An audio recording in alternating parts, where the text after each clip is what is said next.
From Toronto to Tokyo, and from Thonia to Syrinx, this is The Basement, your companion to the Ready Player One novel. Join our hosts each episode for complete chapter breakdowns and deep dives into the pop culture references through a series of challenges and homework assignments.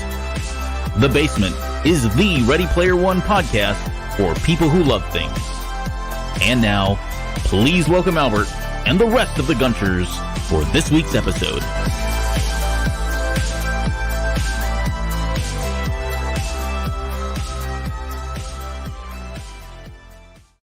Hello, Gunchers. You are in The Basement. My name is Albert Padilla, and this is episode 30 through 35, Wolverines. And that should be really all you need to know as far as what this episode is going to be when we get to the very end, the anchor here.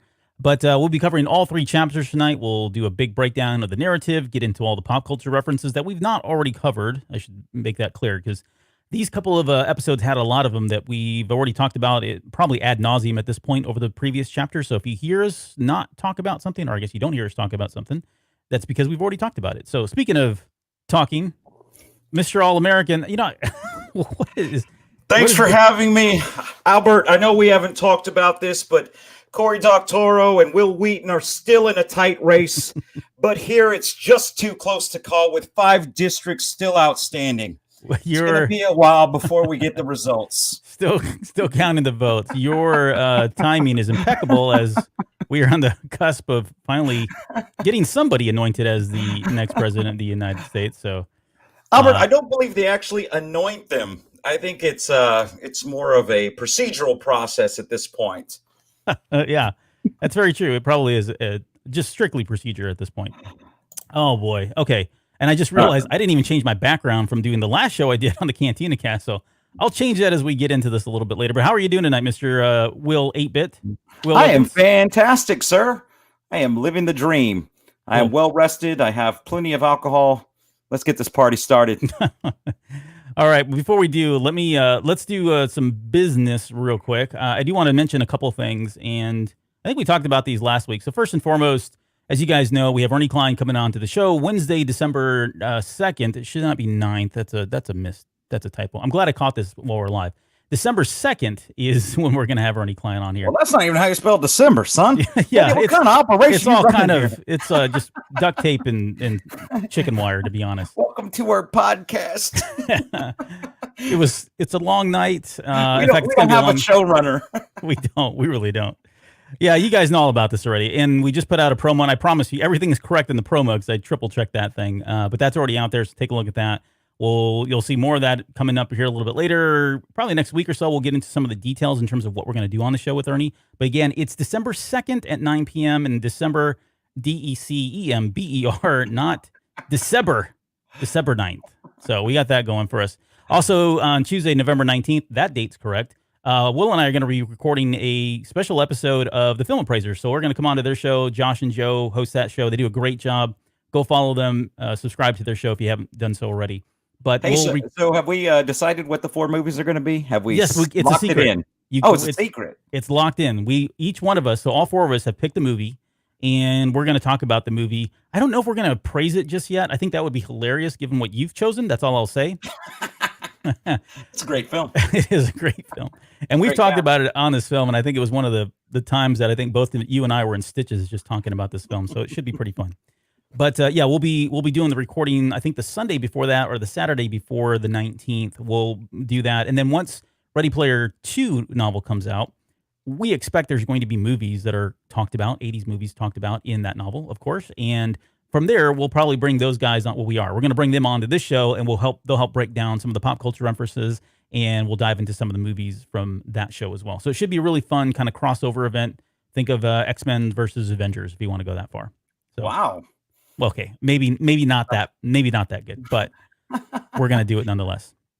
All right, that's all the business I got for now. Let's talk about the novel. So as always, we're going to start. If you're joining us for the first time, we try to break down the narrative. We talk a little bit about what's going on in the chapters. And then really the rest of the show is dedicated to spending and digging into the pop culture references and coming up with a whole bunch of useless trivia that you can woo and impress people with, should you like. I don't know if Should that's you true. have those types of friends? Yeah, should you have those types of friends that are, into pop culture references, they would be really impressed with what you'll know from this show. All right, so let's talk about chapter 33. And this picks up right after, obviously, chapter 2, or 32, but Ogden Morrow.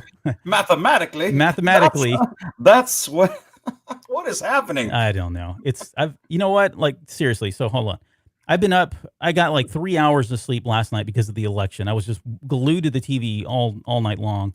And then I've got Mandalorian coming on tonight too. So that I won't go to bed till about 4 o'clock and have to be at work at 6 or 7. So I'm in for a long night. I'm trying to get caffeinated here, which I normally don't do. So I'll apologize in advance for I think you've touched on the two biggest issues impacting America right now. Yeah. I'm glad that you have your pulse on it.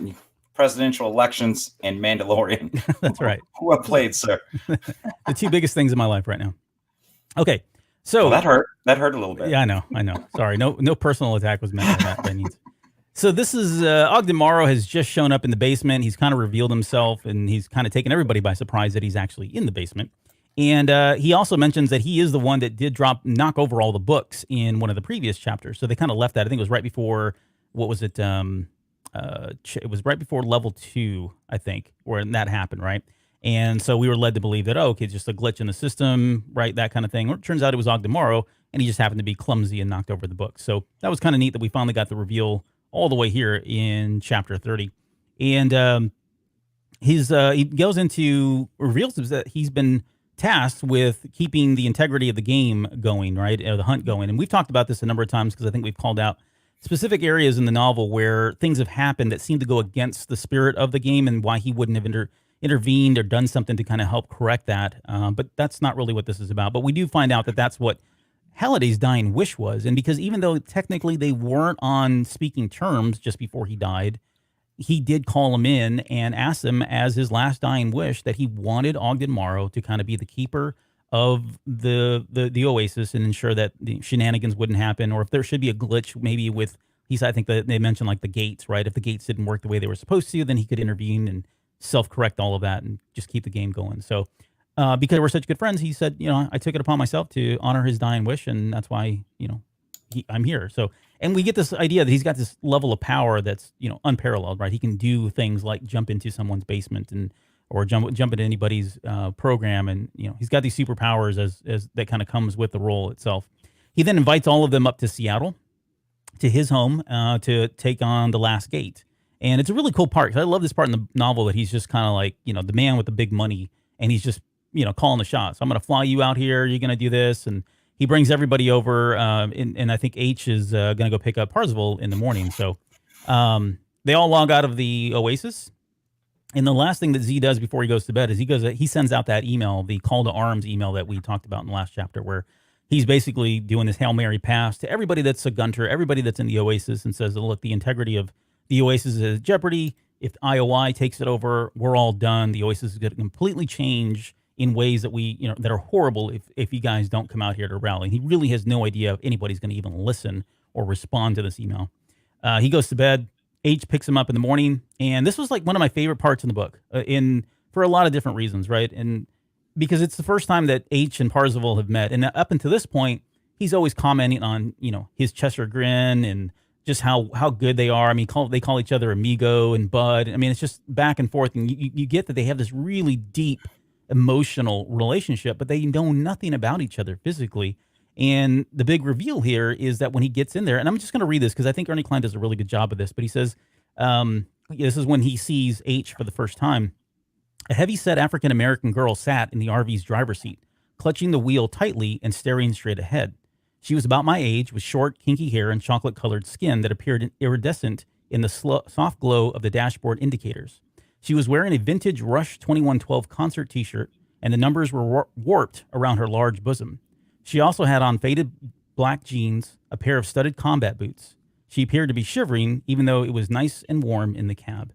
And so this like blows your mind, right? I mean, at least for me, first time reading this, you were not expecting, at least I wasn't, and maybe that's shame on me, but I was not expecting this. I was not expecting it to be, one, female, two, be a African-American female. And then on top of this, a little bit later, I don't want to jump ahead, but then we come to find out that she's also gay and that she's had a girlfriend, and her life story is that she was in the Oasis. She fell in love with another woman, a girl, and when her mom, who had very, conservative values, found out about this, she kicked her out of the house completely, and she's been living this life as a nomad, basically driving around in this RV this entire time because she's been exiled from her home. So, but let me pause here. I want your thoughts on just kind of how you were when you were going through this and reading this for the first time, and if you got anything to add. I mean, I can think of personal stories that I know where people I've met for online gaming, MMOs, that kind of thing, and you never know until you meet them, and sometimes it is like this. You have no idea who they are, and I think that's kind of one of the cool things about the Oasis.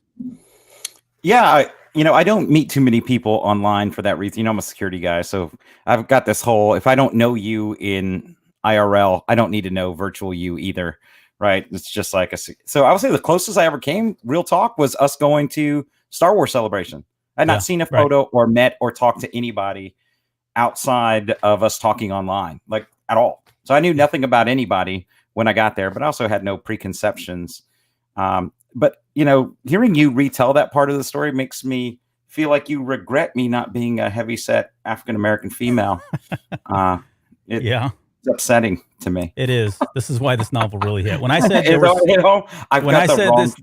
when I said this novel had a lot of personal moments for me, this is one of them. Like right up at the very top, right next to Rush and WizKids. Yeah, so part of me was a little torn about this only because of it. It leaves no room for faith in who we are and who we become. So if you look at who we were in terms of a society, in terms of acceptance of people's sexual orientation 25 years ago, just go back 25 years. Yeah. And it's dramatically different. You weren't going to see same-sex couples on television for sure. It would have been demonized in the movies for the most part. We were just getting to the point. Was Philadelphia out 25 years ago? It's got to be close now, right? That was in the 90s. Yeah. So Philadelphia just came out, and that was considered earth-shattering. So we're going to go 25 years into the future. And while I still do think we're not going to fix ignorance at any point in the near future, I do think that families, at least are largely going to be more accepting of that. It's not going to be like you're an outcast or it's something you need to hide. It's not something you need to hide today, right? As far as I'm concerned, but who am I? I'm sure there are places where in the interest of your safety, you still just can't be you. And that's unfortunate, right? But that's a great point. It's a very different time. And, even it's just crazy. Like we're, way into the future when this movie came out, and to think that these kind of prejudices are still around, or, these views are still around, it really kind of speaks to just the reality of it all, right? I mean, I don't know that it's 50 years from now, things are going to be really that different. I think 30 years ago, we were talking about, in 30 years, this is going to be fine. And we're not going to have racial prejudices. We're not going to have, prejudice against the LGBT network or cultures and all that. It's not going to be around. And here we are, fast forward, and we still got it out. And we know it's out there, right? Yeah. But all right. So, and the cool thing about this is when he sees H, right after they've had this moment, it both gives him pause, right? She's freaking out because she's finally going to reveal that she's a female, and he's taken back because he's never considered this ever once.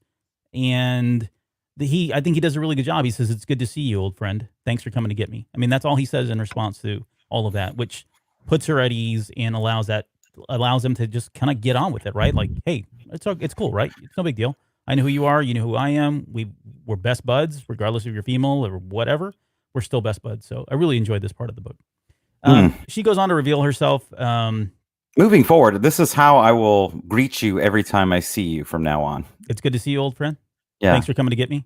Exactly right. That'll be really weird, especially when if there's no context. Yeah. If you're not driving, whenever, just please do it.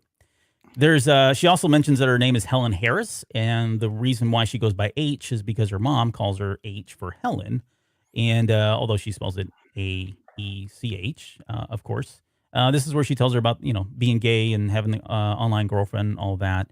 They finally make their way over to Ogden Morrow's place, which looks a lot like Rivendell, and I know you've got some pictures of that to kind of help us see what that looks like visually. But when I read this in the novel, I was like, oh, I know exactly what he's talking about, right? You can picture it, and a lot of thanks to the movies that had come out.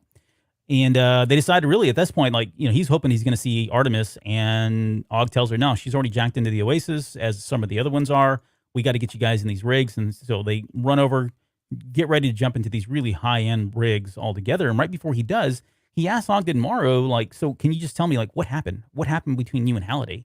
And he goes on, Ogden just tells him, like, it came down to Kira. He and I both fell in love with Kira. I did what he couldn't do, which was to tell her that I loved her. And because of that, they didn't talk. And there was some resentment, right, on Halliday's part, that he just never got what he wanted, never did what that Og did what he could not do. And so that was the whole reason. It was really literally about a girl. And that's what it's always about a girl, sir. It's always. Although we've never had that problem. You and I have completely different tastes in women. So yes, indeed, sir. Yeah, that's probably true. But and we mentioned this, I think, when we were talking about the relationship. For as long as we've known you, we're not like Eskimo brothers or nothing. Like, impressive. I don't even know what that means. Wow. Surprising. You should Google that sometime. I don't know if I want to at this point. So there's echoes of the Gary Gygax story, right? The creator of Dungeons and Dragons. We broke that down. This is very similar again to what happened in reality with Gary Gygax and his wife and his friend as well. But so the chapter ends with Wade jumping into the state of the art Oasis rig that that Ogden Morrow has in his Rivendell mansion. And it ends right there. He jumps into the Oasis, and that ends. So, got any other comments, any other commentary about this chapter before we get into 34? Oh, let's jump on to the next one. Okay. So 34 opens up like with a bang. I mean, the first line of it says, I was ready to rock. So they get into the Oasis, and, he's back at his stronghold.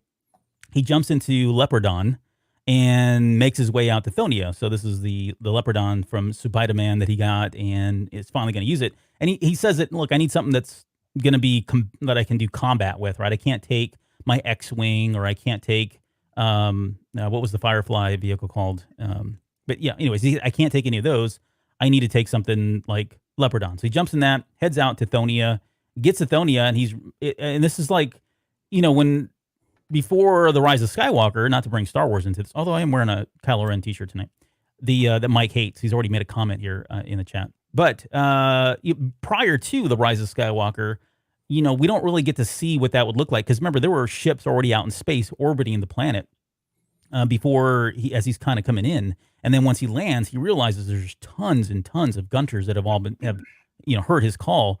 But prior to the Rise of Skywalker, all we had really to kind of go off of this, in my opinion, was what was in the movie, right? The Ready Player One movie. And that was all kind of on the ground. And there was the big surprise and the big reveal there. But I envision that now more like the Rise of Skywalker, where, Lando says there's more of us kind of thing. So that was kind of a cool moment.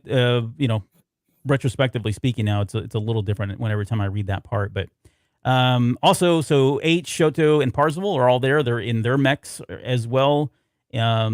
And everyone starts cheering his name. They start cheering Parzival. So he's become like this separate. And again, it's very humbling for him to think that he was expecting or hoping some people would show up, but there are thousands of Gunters that have showed up. And again, they talked about this, I think, in the last chapter, where, he's explaining that they really don't have anything to gain from here, right? None of these people are at the third gate. They're pretty far down. They've got a number of IOI people that are in front of them, but they're here because they believe in what he's doing. They believe in the Oasis, and they don't want somebody like the IOI to get a hold of it. So, and to be fair, it is the internet. I mean, they got like freaking a couple of hundred people to Area 51 IRL. I'm thinking if they were rating Area 51 virtually, hundreds of thousands of people would show up.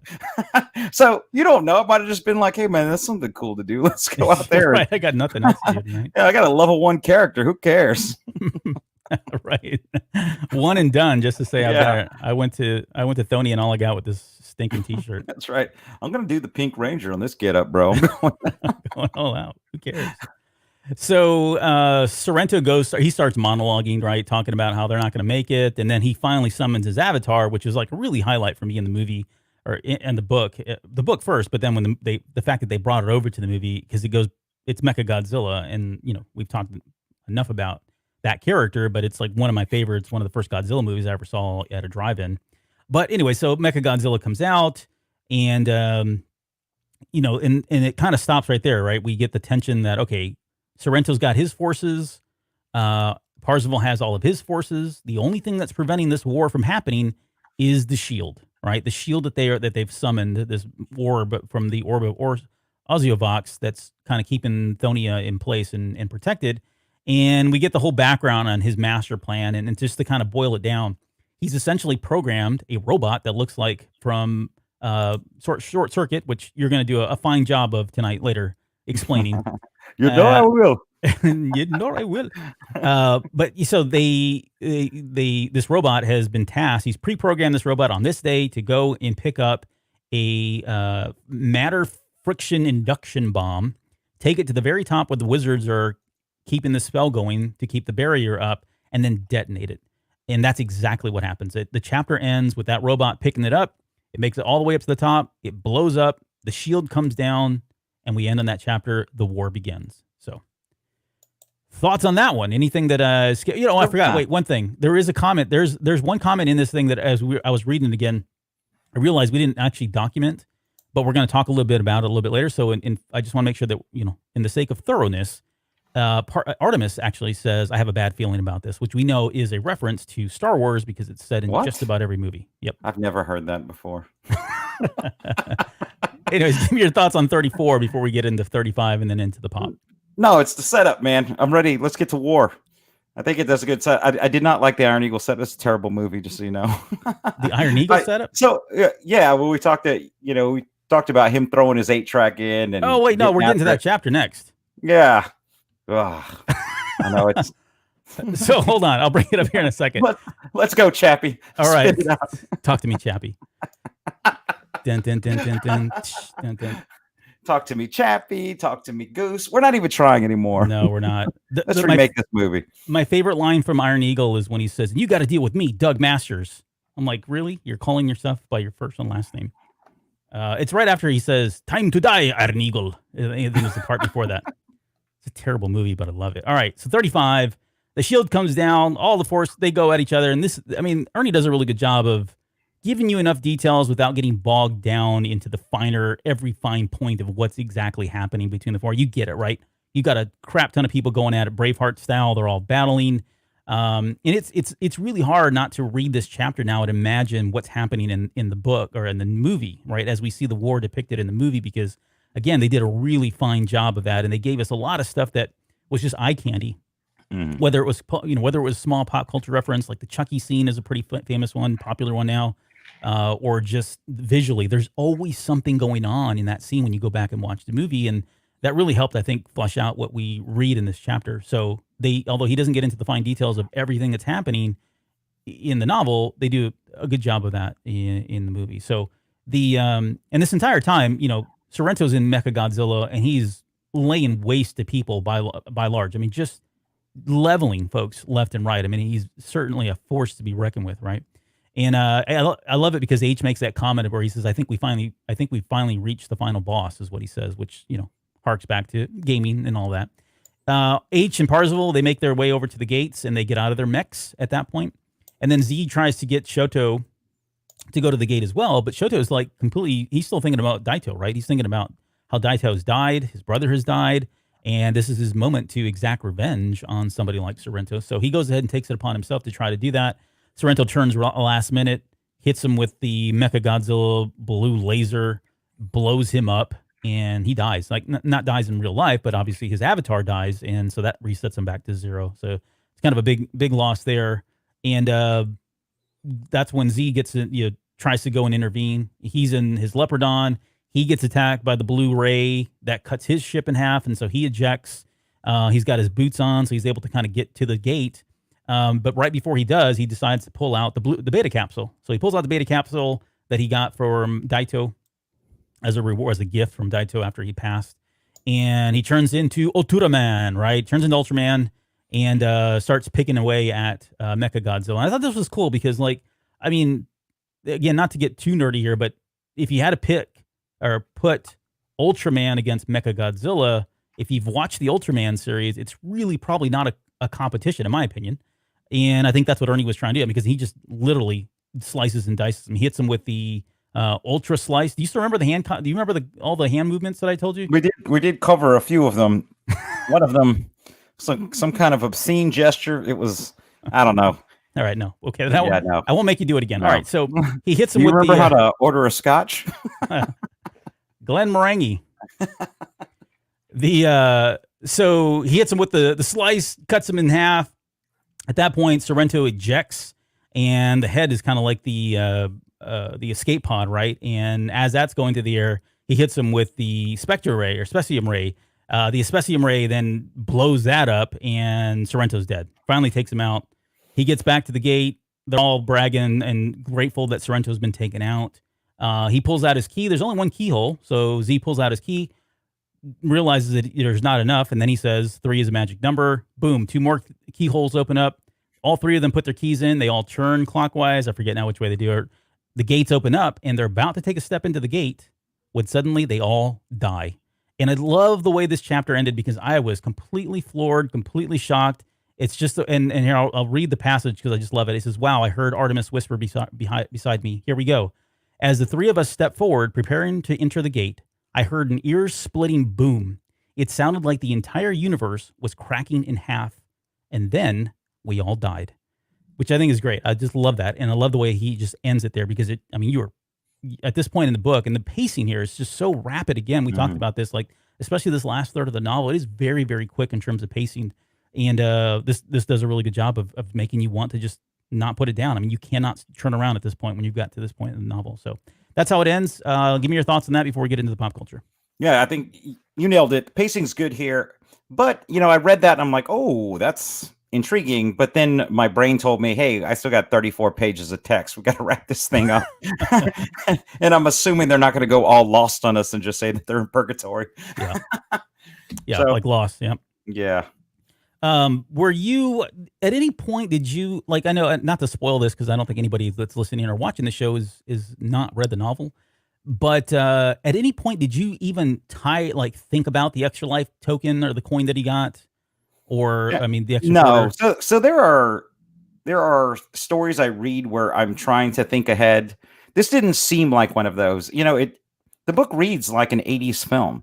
Yeah. And 80s films aren't really meant for you to try to read ahead in. It's not like you're watching The Usual Suspects or you're watching like a thriller or you're watching 7 or 12 Monkeys and you're just trying to figure it all out. You're just trying to, and especially the way that this chapter is written, you're just trying to absorb what's happening, right? You're right in the visualization of how it's happening. I feel the same way about, like, not to draw any similar parallels, but when you read Sorcerer's Stone, the first book, right? The Harry Potter series, it's the same way. I'm not trying to get ahead of it. I'm not trying to jump out in front of it. I'm just trying to visualize what he's putting in front of me. So, nah.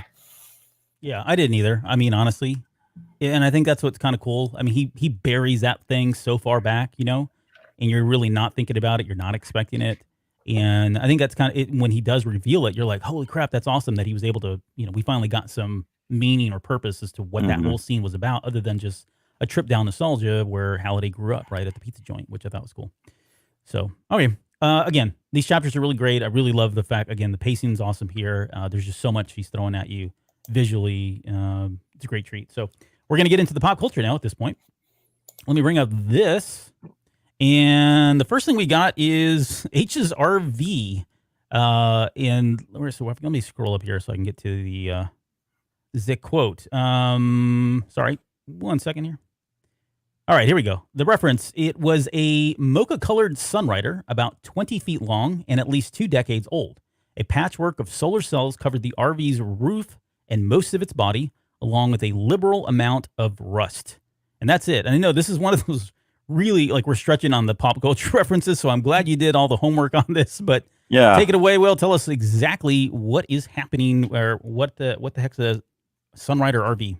So we are clearly running out of pop culture references as we get this deep into the novel, because from what we know, this isn't a thing and shouldn't have made the show. But still, here we are. Here we are. We're going to talk about it, right? In the 1980s, there was only one RV that had the moniker of Sunrider, and that was the Sunrider V, with the V designating that was a fifth wheel made by the Sunline Coach Company, right? So again, we're taking the story that was written in 2040, or that occurs in 2045. It's a 20-year-old RV, so it's got to be a 2025 model, so it's not really a pop culture reference. But what I tried to do was shoehorn it into, what we're doing here. So based on the description that we were given, that's what H's Sun Rider would have been. That being said, there are Sun Raiders that were made by Toyota that meet almost all of the specifications that were outlined in the story. It actually makes me wonder if Ernie Klein meant to do that instead of trying to. He may have just lost for a second, because obviously it's 2025 is what the model year would have had to been based on how the story lays out and what he tells us. Why would they be still making the Mocha one? I mean, I guess they still make the Mocha one now, but the 1986 Sun Raider made by Toyota is often called the Sun Rider because people don't understand why it's called the Sun Rider or whatever. So that's what I've got pictures of here. So we are pretending this is a pop culture reference. And I think this vehicle looks pretty cool and probably more of what I imagined H's RV to look like, because it's far more flexible than your standard RV. It's just built on a regular, chassis. It was available in two colors, blue on white and orange on mocha. It had rear dually wheels, a massive 135 horsepower at 4,800 RPMs. Now, in 1990, this specific model we're looking at here, the National Highway Safety Administration advised that 25,000 of these were defective, where the rear axles, because it has the dual wheels, may be prone to overload and cause failure of the axle shaft, separating the wheels from the vehicle. During that time, they had 440 incidents involving this RV. And of those, 63 of them actually lost their wheels while in motion. Fantastic. So the recommendation from the NHTSA was, all right, so we figured out what the problem is. It's overloading the vehicles. So don't overload them, whatever you do. But that's not what H does, right? He describes it, says, man, there's solar panels all over the thing, covering the top. There's solar panels on the sides as well. But I'm going to make this nice and simple. I'm going to do some simple math and try not to bore you. All right. Now, a couple of things that we need in order for these solar arrays to work is we're going to need some solar cells and we're going to need a battery. So the most efficient battery we have now is, probably the Tesla Powerwall, and that's over 200 pounds by itself. Solar panels on average installed are anywhere from 3 to 4 pounds per square foot. So if we know that he has like a 20-foot freaking RV, and probably 16 by 3 of that is going to be able to, or 13 by 4 of that is going to be able to be placed with solar cells, just so it's not like on the roof of the vehicle. That's another 256 pounds. So H has effectively added a 1/4 ton of weight to this vehicle. What I'm thinking is that they figured all this out when they were making the movie. Like, they started doing some research and they're like, nah, man, just go get a postal service van. We can't make this work. Oh, okay. I was laughing the entire time because this is so far-fetched in terms of a reference, and the fact that you went the amount of research you did to figure out whether or not you realistically could have put that much weight on this vehicle and all that. So hats off to you, sir. Thank you for... You're welcome. Thank you for Hey, you know what it. I'm impressed by is that we started talking about that and you were like, and we're moving on. I know. I was about to cut you off. Like, I swear, we need the gong, like from the Gong Show, to hit it. Oh, Terrence stole your line. Does the guy know how to party or what? Oh, yeah, that's my line. Does this guy know how to party or what? The Wayne's World reference for you there. We've talked about that before. Okay. Well, thank you for leaving no stone unturned on the Sunrider RV. Even though it's really not a reference. Even though it's not really what. Okay, let's get into Rivendell, and this one's a little bit more solid in terms of it. So this is when they get up to Ogg's house, and he says, "It looks just like Rivendell." H said, taking the words right out of my mouth. I nodded. "It looks exactly like Rivendell in the Lord of the Rings movies," I said, still staring up in awe. So, take it away. There, let's talk about Rivendell. Right. So you talked about, I've got some of this Rivendell behind me as well. And you've got a couple of images in front of you. The first one that you see in the lower left-hand corner is the original illustration that was provided in Lord of the Rings, colorized for your pleasure. So that Did is you how it colorize works. that? No, of course not. Oh, wow, that's impressive. You really went the extra mile tonight. So first of all, for everyone who listened to last week's show, and I was befuddled by Marvel's fans' commitment to the number of metals and the durability of meteorology in the Marvel universe and the number of volumes written about it, I might think that the Lord of the Rings guys might have them on talking about Rivendell. They have lost their minds when it comes to going through the history of this. So the history of Rivendell actually spans thousands of years. Even though it doesn't play a huge role in Lord of the Rings, it's actually referenced in virtually every book that Tolkien wrote. And that's how I say it. I don't know. How do you say Tolkien? Oh, there you go. Tolkien. That Tolkien wrote. There's like an E in there somewhere. Yeah, there's an I before E, except after Hobbits. I'm not sure how that I think that's how it goes. I think you got it. Yeah, nailed it. There you go.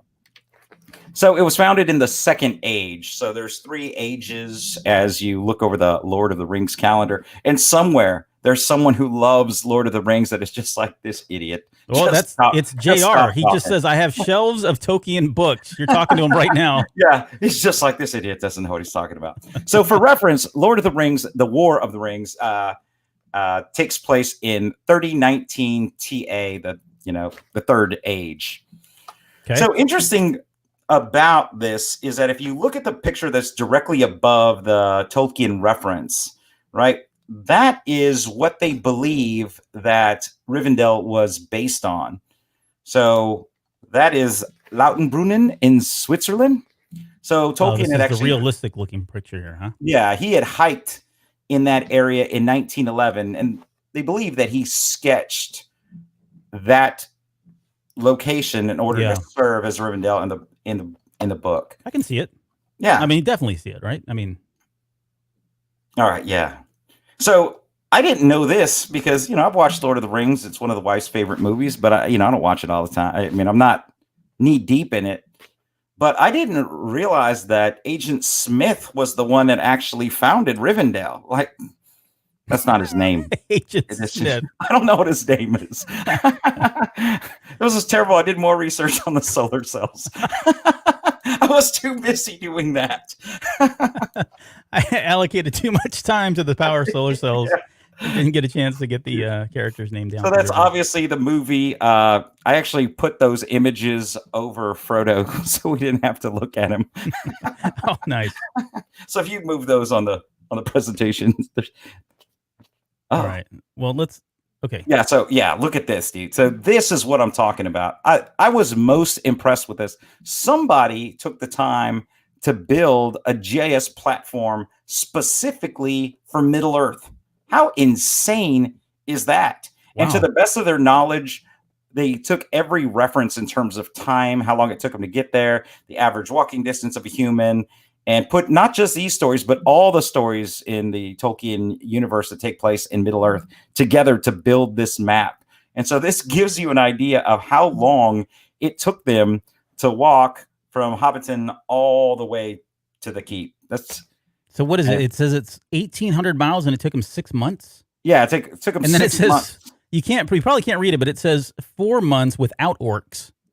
So the orcs alone added 2 months onto that because they have to contend with them the entire time as they're walking. That's incredible. That's awesome. What you might notice is Hobbiton and Rivendell are almost the same latitude on this map. And that latitude, if you were to take this and lay it over a map of Europe, is on the same latitude as Oxford. Where Tolkien was writing this book at the time. I actually learned more about this side of it than I had before. I also put a picture of Brett McKenzie because he's like my favorite Flight of the Conchord. And he plays 2 different elves in the Lord of the Rings saga. Did you know that? No, I did not. You know who Brett McKenzie is? Yeah, right? But so one of them is from the original and this is the one from The Hobbit? Yes. Lindir and then Figwit. But Figwit was a made-up name that is supposedly an acronym for Frodo is great. Who is that? So okay, Figwit, there you go. Yep. JR says, I have 2 books that just dedicated to maps and geography, and I have read every word. It's deep. It's deep. You should have had him on the show. We could have came in here, talked all kinds of crazy. We got to let him do this. That way we could spend even more time talking about batteries and RVs. So In Sindarian, which is the common language in Middle Earth. Yes, Rivendell actually, we did actually cover it, our language series. Rivendell actually means deep valley of the cleft. So again, like we talked about in episodes past, it's one of the many languages that Tolkien developed specifically for his Middle Earth universe. So now that we've looked at how far everything is apart and, you know, what it looked like over time in both the original artwork in the book, in the real world, we'll talk about the filming locations just a bit. So Rivendell was filmed in Karaoke Regional Park right here in New Zealand.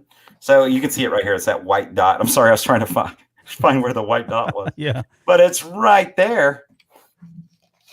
Yeah, I can see it. Well, I don't know if you can see it if you guys are watching. If the screen's large enough, maybe, but yeah, I think the interesting thing for me is that and this is what that area looks like. So the gate that they show, that the hidden gate entrance that leads you into Rivendell, is shown in the movie.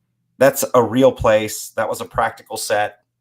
So it's a very popular place for people to go and take pictures. It's just basically the great archway into the park.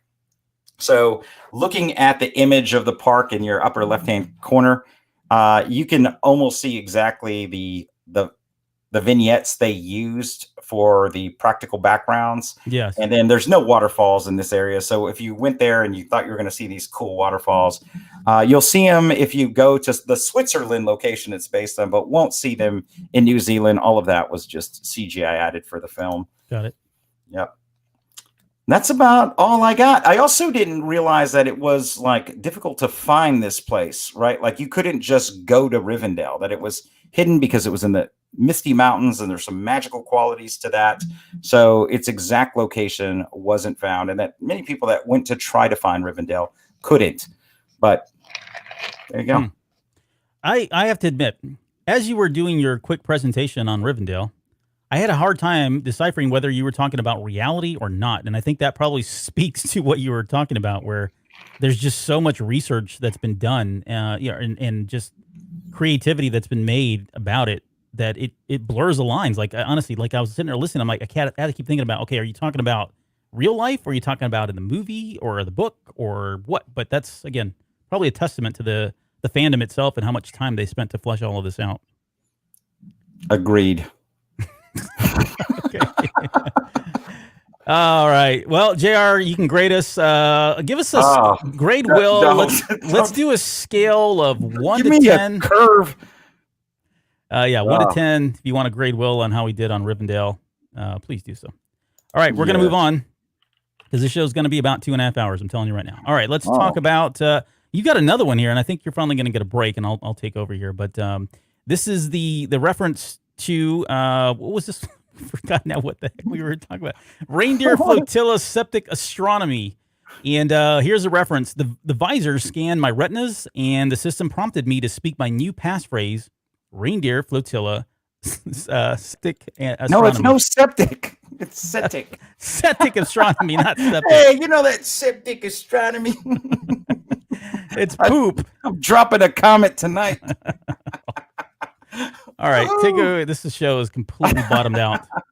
All right, check this out. Oh, hold on. Look at you. Got a 10. Kayla gave you a 10 out of 10. Hey, I'm taking it. I'm taking it. Take it and go with it. You probably should just get out of the show right now while you're ahead. I've still got alcohol. We're not leaving yet. All right, hit it up. Let's go. What do we got? All right, so you got a twofer on this one, right? So this is actually two movie references scrunched together. One of them we already talked about. So we talked about Tron quite a bit. But Reindeer Flotilla was the passcode that was used in order to activate the transference at the beginning of Tron. Mm-hmm. And then the second piece is actually not from an 80s movie, which has happened before, but this is a 92 film, Sneakers, and that's Septic Astronomy, which ends up being the anagram to create a password in the movie Sneakers. Yes. So for those that don't know, Sneakers, again, was released in 92. It was directed by Phil Alden Robinson, who did Field of Dreams and Sum of All Fears, but is also known for writing the blockbusters Rhinestone, All of Me, and everyone's favorite, Ghost Dad. Ghost Dad. terrible movie. Oh man, that's great writing credits. But this is not a bad movie, so let me not give it away. Somehow, even with those esteemed writing credits, he has got an absolute blockbuster cast for this movie. So it's starring the natural Robert Redford, Stand with a Fist from Dances with Wolves, Tatanka, Dr. Raymond Stantz from Ghostbusters, Sir Ben Gandhi, the voice of Darth Vader, young Indiana Jones, and the guy who came to dinner, Sidney Poitier. Right. In all, he's got 3 Oscar winners and 5 Oscar nominees that are headlining this film, and 2 future Marvel characters, Alexander Pierce and the very terrible Mandarin. Right. And I don't mean that as if he's an evil villain. It was just that they just, I can't even talk about it. Yeah, I did not like that when they did that, and I was a huge Mandarin fan. I was so pumped Me for it. too. When they announced Me too. Ben Kingsley was going to be playing. I'm like, this is crazy. And it wasn't just what they did to the character; it's what they made him into. I mean, it was yeah. And then there was you remember when there was like this conspiracy theory online that they're going to find out it wasn't really him, and that was just a guy. That's still out there today. I think that's still it's in the circuits that this is all just part of a phase 2 plan where they're going to somehow retcon this whole thing. But nice, he's dead, Jim. Sorry. Ken Wilson with the quote there. Too many secrets. Which man, Sneakers. Honestly, dude, that is like one of my favorite freaking movies all time. I love that movie. It's very quotable as far as I'm concerned. I love my name is, and I forget his name. I say it's quotable, and I'm not going to get the quote right, but he says, "My name is Warren something. My voice is my password." That whole scene was, I don't know, for whatever reason, sticks out. But yeah, that was another movie, and it's outside of this reference. I don't think it's actually come up. Like I can't think of another reference in Ready Player One where they mention directly, at least, and this is an indirect reference at best, right? But no, this is a direct reference. So they don't obviously. So I think we're defining those different. Right. So I'm going to say it's at least 1 degree of separation. You're correct. Exactly. Yep. Yeah. So a little synopsis for this film. If you haven't seen it, I'm not going to give too much away because even though it is a little corny, it is worth a view. So, and it's way more fun if I don't give it away. So Bishop, who is a white hat hacker, is blackmailed by who he believes is the NSA to steal a MacGuffin, just a black box. He assembles a team in our typical 80s fashion of people that have very distinct archetypes. He finds the box, discovers its secret, and at the end, again, sorry, it's worth watching, and it is worth not spoiling. This is a story you've seen 100 times before. It's your espionage thriller, but what they did on the IT side, I thought was pretty unique. Now, obviously, it's in the vein of war games, and that's the film it's often compared to. But to me, it's way beyond that and what they're doing. A lot of what they're doing, it's practical in its application, and you could do most of what they were talking about. There is some inconsistencies in the way the story is told. Like if you wanted to nitpick, the computer that's shown at the beginning of the film that's supposed to take place in 1968 is actually showing line code that didn't exist until 87. I mean, you can get into the weeds of that kind of stuff, but it's also light and whimsical. It doesn't have that heavy feel of another Robert Redford film, 3 Days of the Condor, right? Which has the same kind of feel, but in terms of storyline, but the way they go about it is completely different in terms of just the feel of the movie. So what do you remember about this film, Albert, without spoiling it? Without spoiling it? No, I can't spoil it. Well, one, I like the idea that they were white hackers, right? The intro more than, well, let me back up. The intro stands out for me because I think about, Apple, Steve Jobs, right? It always conjures up memories and of what they went through, right? Just 2 guys doing stuff, Woz and Jobs, right? That and the fact that I think that, if I remember correctly, it's shot in black and white, which is kind of cool. And just how they tie all that back later on, because and again, I don't want to ruin anything, but just the big reveal kind of at the end, or a semi-big reveal, right, towards the very end of it. That was one of them. The idea of encryption and having something like a black box that could really decrypt anything was just like mind-blowing, especially during the 90s. I mean, this movie came out in 92. So, we were past the war games thing, but we were getting into real cybersecurity was really becoming a thing. I feel like you kind of spoiled it. Like, I feel like you just said what the ending was. Well, that's kind of the ending. It's about really 3/4 of the way through the movie. All right, I won't go any further. No, you can. I think, I don't know that defining the MacGuffin is really spoiling. Yeah. No, because they kind of up front, they kind of get that out of the way, right? I mean, they kind of explain why it's so important that they get this thing back. But they didn't know what it did. They didn't know what it did at the beginning of the movie. It's no, not they didn't. Because Sidney Poitier gives this whole "people will kill us for this," Yes, toward the end of the movie. Well, 3/4 in. The cast stands out because, like you said, everybody does an amazing job. Even like Dan Aykroyd, who he's playing himself. That's what I'm saying. Yeah, I mean, arguably, he's like not the strongest person on here in terms of acting, unless you count like Dr. Detroit, and Ghostbusters. But beyond those two movies.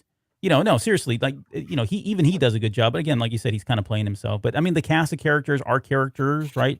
They're caricatures of characters, if you will, in some instances. And I think it really just, my favorite parts really kind of come down to the end and just the big reveals and the twists that are all part of this movie. So there are parts of the ending that, without spoiling it, that, to me are a little contrived, but it doesn't take away from the fun of the film. Right. And there is, and I think Ready Player One is the same kind of example. You have to suspend this, your belief for some portion of the film just to enjoy it. Because if you take it too seriously, I mean, what's the point really? But great cast. And this was really for River Phoenix was a departure from what he was known for. He had just done My Private Idaho, and he was known for taking serious roles. And he had done that, My Private Idaho, and was, really, he's a method actor. So he was really going through this period of psychosis and just took this role because it was so light that, he was, to your point, just playing a caricature. It wasn't like heavy lifting on the acting side. I'm a computer hacker, whiz kid nerd that is really into chicks. Right. So a younger version of Robert Redford to some degree is what, he was supposed to be. But interesting. What I did for you here is I put up some of my favorite parts, or just my favorite pieces of trivia as it relates to this movie. And there is no shortage of it out there. I think this movie did a really good job of doing callbacks to other films. And it almost feels Ready Player One-esque in the way that they did that. And you see some of those as we kind of go through the story. But ultimately, this story is about the same things and some of the same issues that we have in Ready Player One. Although this is more about the dangers of our dependence on encryption, that this false sense of security that encryption provides, because ultimately any type of encryption, represents a fixed target. If you're given enough time, it's going to be impossible to defend, easy to hit, long-term target, right? Because it just comes down to how fast can our technology evolve in order to defeat the encryption that exists. Still interesting as we go through it. One of the things, because we always do point out computers in movies, I thought I would point out the Cray XMP that was shown in this film. At the time that this was owned by Cosmo, so Gandhi actually had this computer, right? And so when he goes in his, when Bishop goes to visit him in his office, he has this computer here. This was the fastest computer in the world at the time that this movie was released, and was a multi-million-dollar machine. So I think they were just painting themselves of what kind for computer nerds watching this.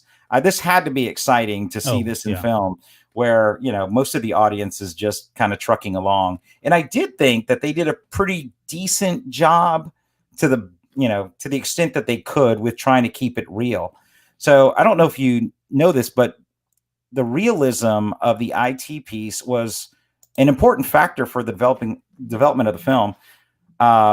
Lynn Adelman, he's the co-inventor of RSA algorithm for encryption. Do you know him? Yeah, he was the technical consultant for this film. Oh, really? So yeah, he was the guy that said, this is what works. This doesn't work. I do find the scrambling of the SetTech astronomy into too many secrets. It gives you a sense of the time, right? Like, because now, I mean, you just throw that thing in an anagram app or, do it online and you can have it in seconds. Probably less than a second. Right. But some cool Easter eggs that are in this movie. The Captain Crunch that Dan Aykroyd's character mother finds in the trash can. That was by design for the same reason that Ernest Cline put it in the book, right? He was giving a shout out to Phone Freaks. The shirt that he's wearing in this scene, Alka's Attic, is actually River Phoenix's family band's name. And Too Many Secrets makes appearances in several movies in the 80s, that exact line. Most notably, the Manhattan Project. Yes, the Manhattan Project. You remember that movie? Oh, yeah. That's a great movie. So two of the characters that are in this movie that you have, Martin and Bishop, they're the two main characters, right? The best friends at the beginning of the film. And then Martin ends up getting arrested and disappears. And then Bishop goes out on the run. Those two names weren't randomly selected. So in the movie we talked about from the mid 70s, 3 Days of the Concorde, those two names, and if you don't know the plot of that movie, there's a bombing at CIA headquarters, kills a bunch of agents, and they're trying to solve, what happened. Well, the last two casualties that they show on the casualty list in that movie are Martin and Bishop. So that's how they got those names. Interesting. Okay. Yeah. Then we see the Carmen Gia, right? The only reason I put that in there is because this exact car was the same car that was used in So I Married an Axe Murderer. So that's purely selfish on your part. Yeah, so purely selfish. But so are you familiar with the National Reconnaissance Office? It's a secret organization. Oh, yeah. Let me tell you, I know a lot about secret organizations. Give it to me. No, I'm kidding. I don't know. I have nothing. So, at the height of the Cold War, we had a number of different groups that work within our federal government that were responsible for both espionage, counterintelligence, outside of the CIA, and all of these black ops groups that probably still exist, to the best that any of us know. Right. Right. So this organization, this organization, the NRO, was declassified 9 days after this film was released. Why is that? And just because, I don't know. Right. Like, I don't know. It's just coincidence, right? Okay. But this organization would do this thing on Casual Fridays, like on their uniforms, that they had these Velcro patches, and they would make custom patches for them. If you accomplish something good, I guess if you caught a communist, or you get a star for capturing that communist. Get a patch, stick it on your uniform, right? And this was one of them, right? But they couldn't really tell where they're at. So this Nitwits,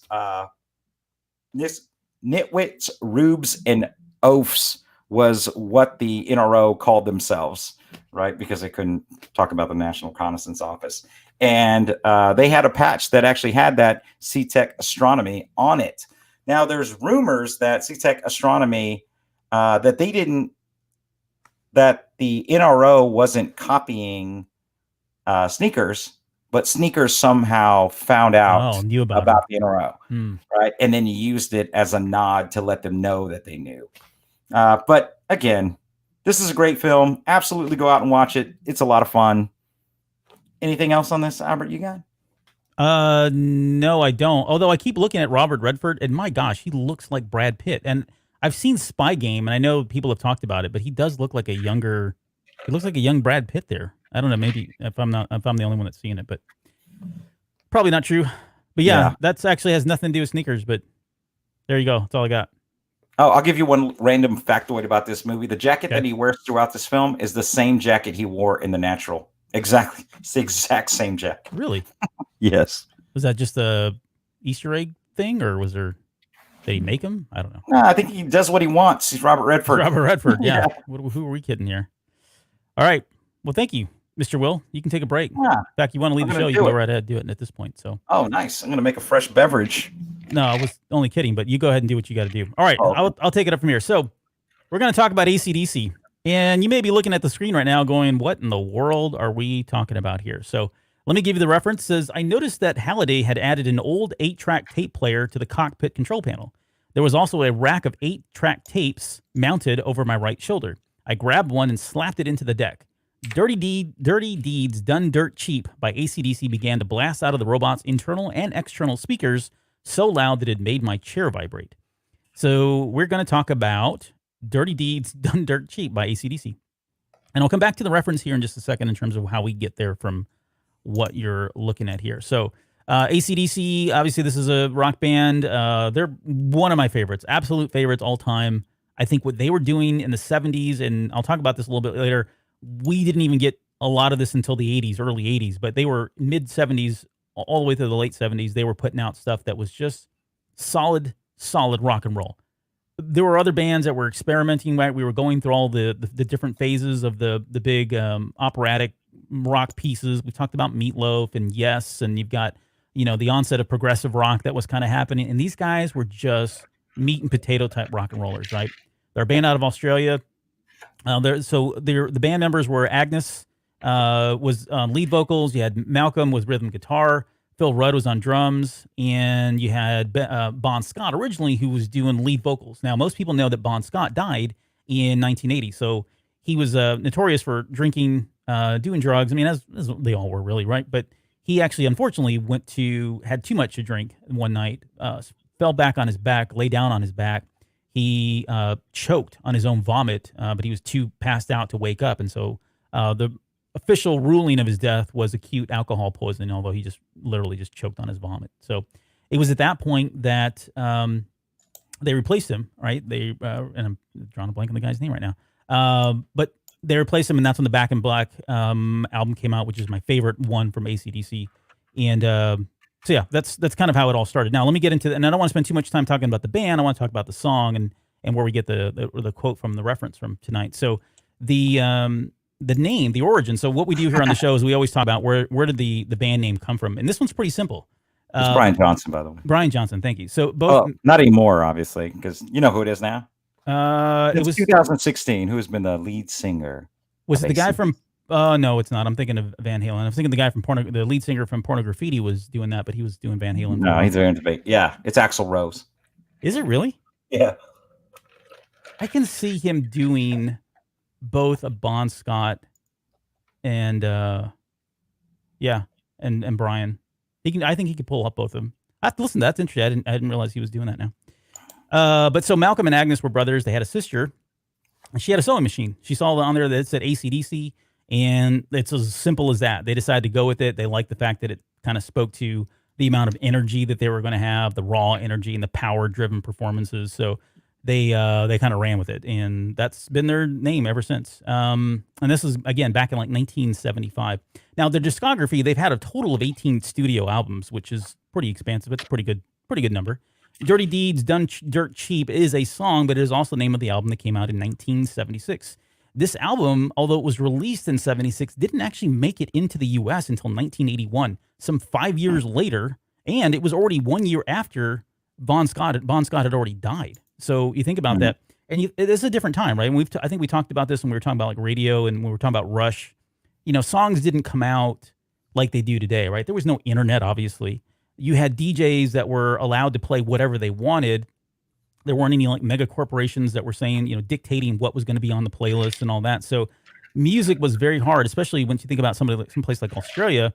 It was very difficult to get that music over into the U.S. So they actually moved up into the U.K. That was probably a natural movement for them before they actually made it to the U.S. So again, we were behind by about 5 or 6 years listening to AC/DC and hearing the sound that they had, which was, again, when they finally made it out here. I mean, they have a number of number one albums. This particular album, though, Dirty Deeds Done Dirt Cheap, actually reached number 3 in 1981 when it was released.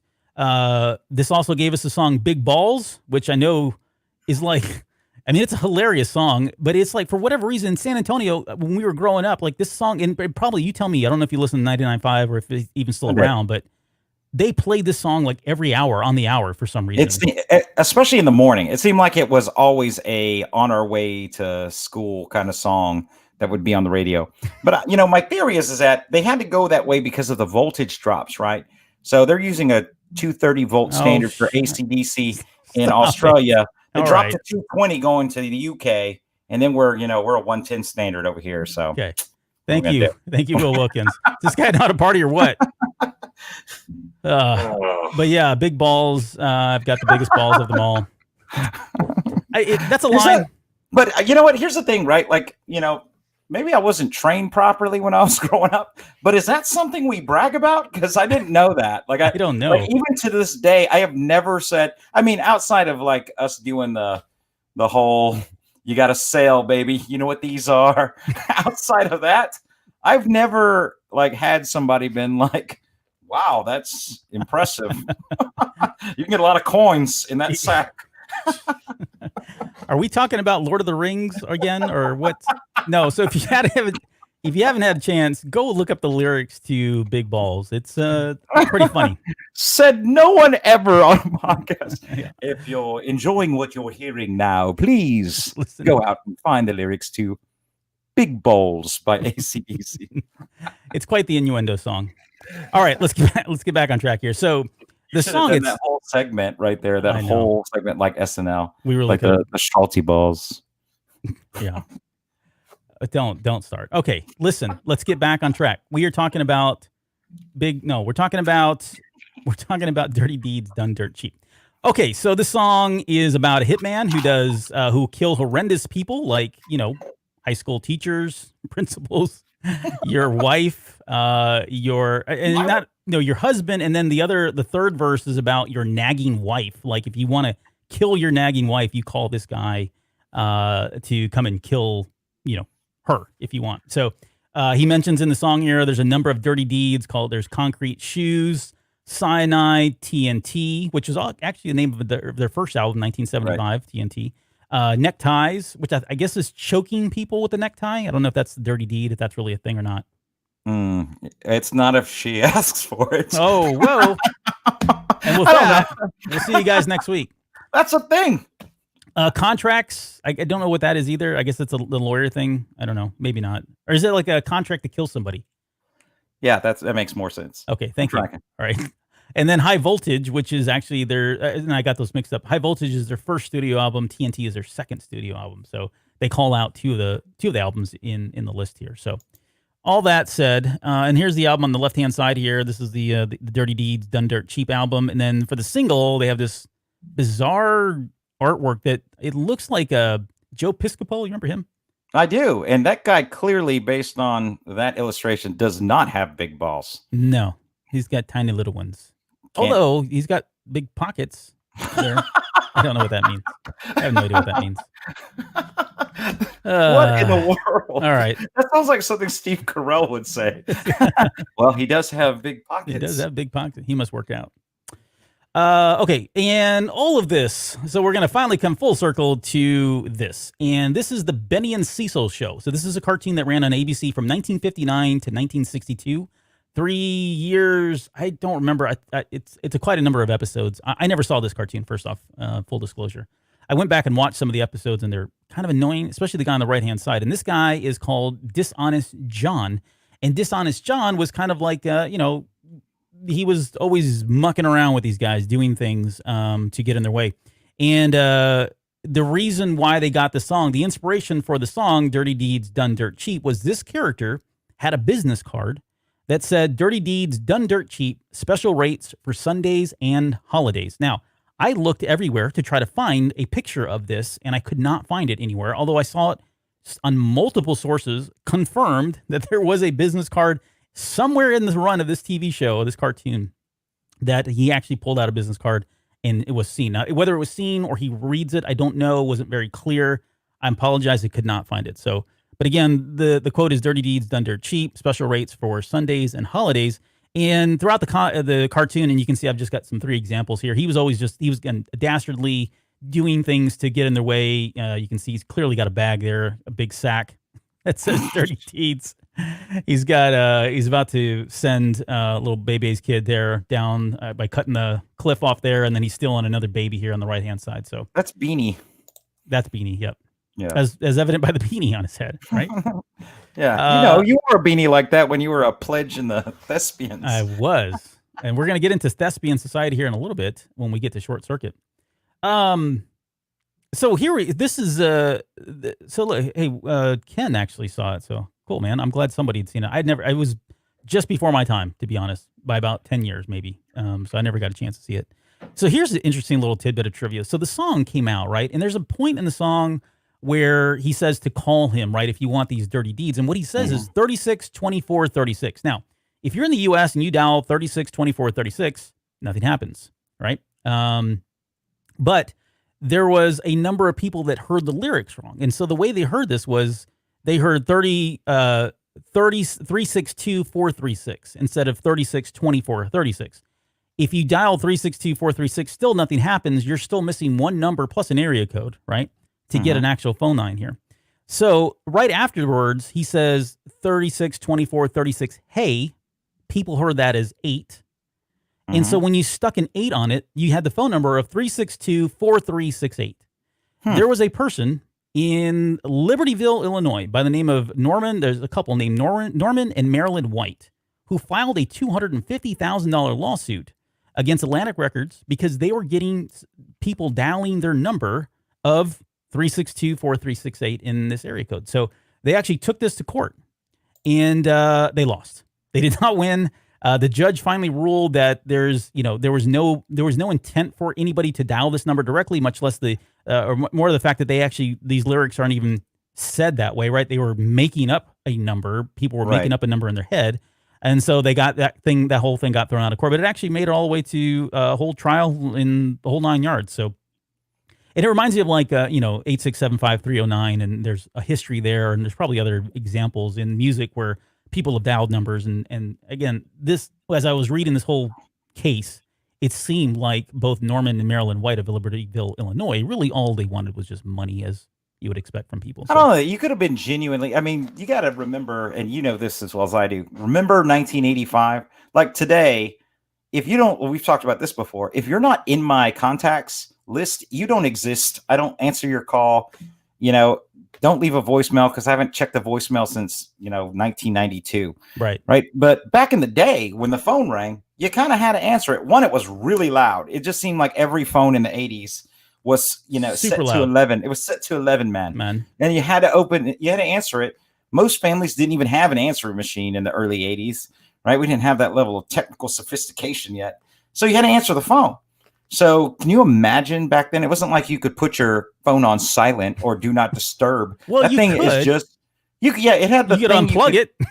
Well, yeah, but then what if there's an emergency or you need to order a pizza? Yeah, right? Exactly. Right. So I guess it could get annoying. I buy that, but I mean, at the end of the day, it's clearly just measurements, right? It's the classic 36-24-36, which was stolen, right, by the Commodores the following year, because those are the measurements for them brick house, right? They say 36-24-36, right? But you know who didn't agree with that? Because that appears in yet another song about, I guess about a decade later. You know what I'm talking about? No. It ends with "Only if she's 5'3".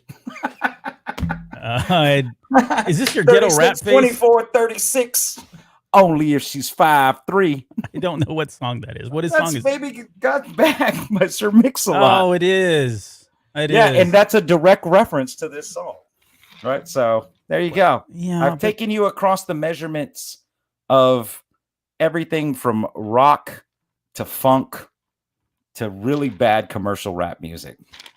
Speaking of measurements, not to really go into the gutter with the show. Not to brag about the size of mine. No, that's not what we're going to talk about. There's actually an AC/DC song, speaking of which, AC/DC, called "A Whole Lot of Rosie," which is played heavily on 99.5 KISS down in San Antonio, still probably to this day. But the measurements of Rosie are 42, 39, 56. And just to finish that quote, it says, "You could say she's got it all." So it made me think of that. I don't know why. Well, I do know why. All right. Before this goes off the rails again, we're going to move on. I can hear the wheels spinning in your head right now, and I don't want to know what's going on. We're going to talk about Woodstock. I'll give you the quote, and I don't want to spend a whole lot of time on Woodstock because, I think most people are at least vaguely familiar with what's going on. I want to kind of really focus on some of the bands and talk about the bands that actually were supposed to be there that didn't make it for one reason or another. So the quote here goes, "When I finally entered the planet's atmosphere and began to descend toward the surface, it was like flying through a swarm of metal insects. When I reached the area around Castle Anorak, I had a hard time believing my eyes. A concentrated, pulsing mass of ships and avatars covered the ground and filled the air. It was like some otherworldly Woodstock." All right, so Woodstock, if you don't know, was a huge festival back in 1969. This was held at a dairy farm in Bethel, New York. The tagline, as you can see here, was, part of it is here, but it was an Aquarian experience, 3 days of peace and music. This was, again, 3 days. There were a total of 32 acts that played. The numbers in terms of how many people showed up, it seemed like it was kind of inconsistent. They weren't like ticketing people, or there weren't booths right where they were passing through. They could mark them up and everything. I've heard everything from maybe up to 500,000. There's reports that it may have been up to 1 million at one point. We know that there was at least 1 million people estimated that descended upon Woodstock, but not everybody got in.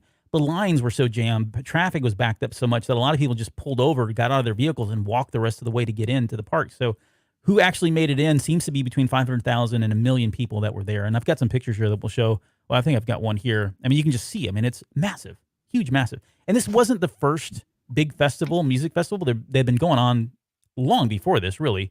But this was the first one that was of this size.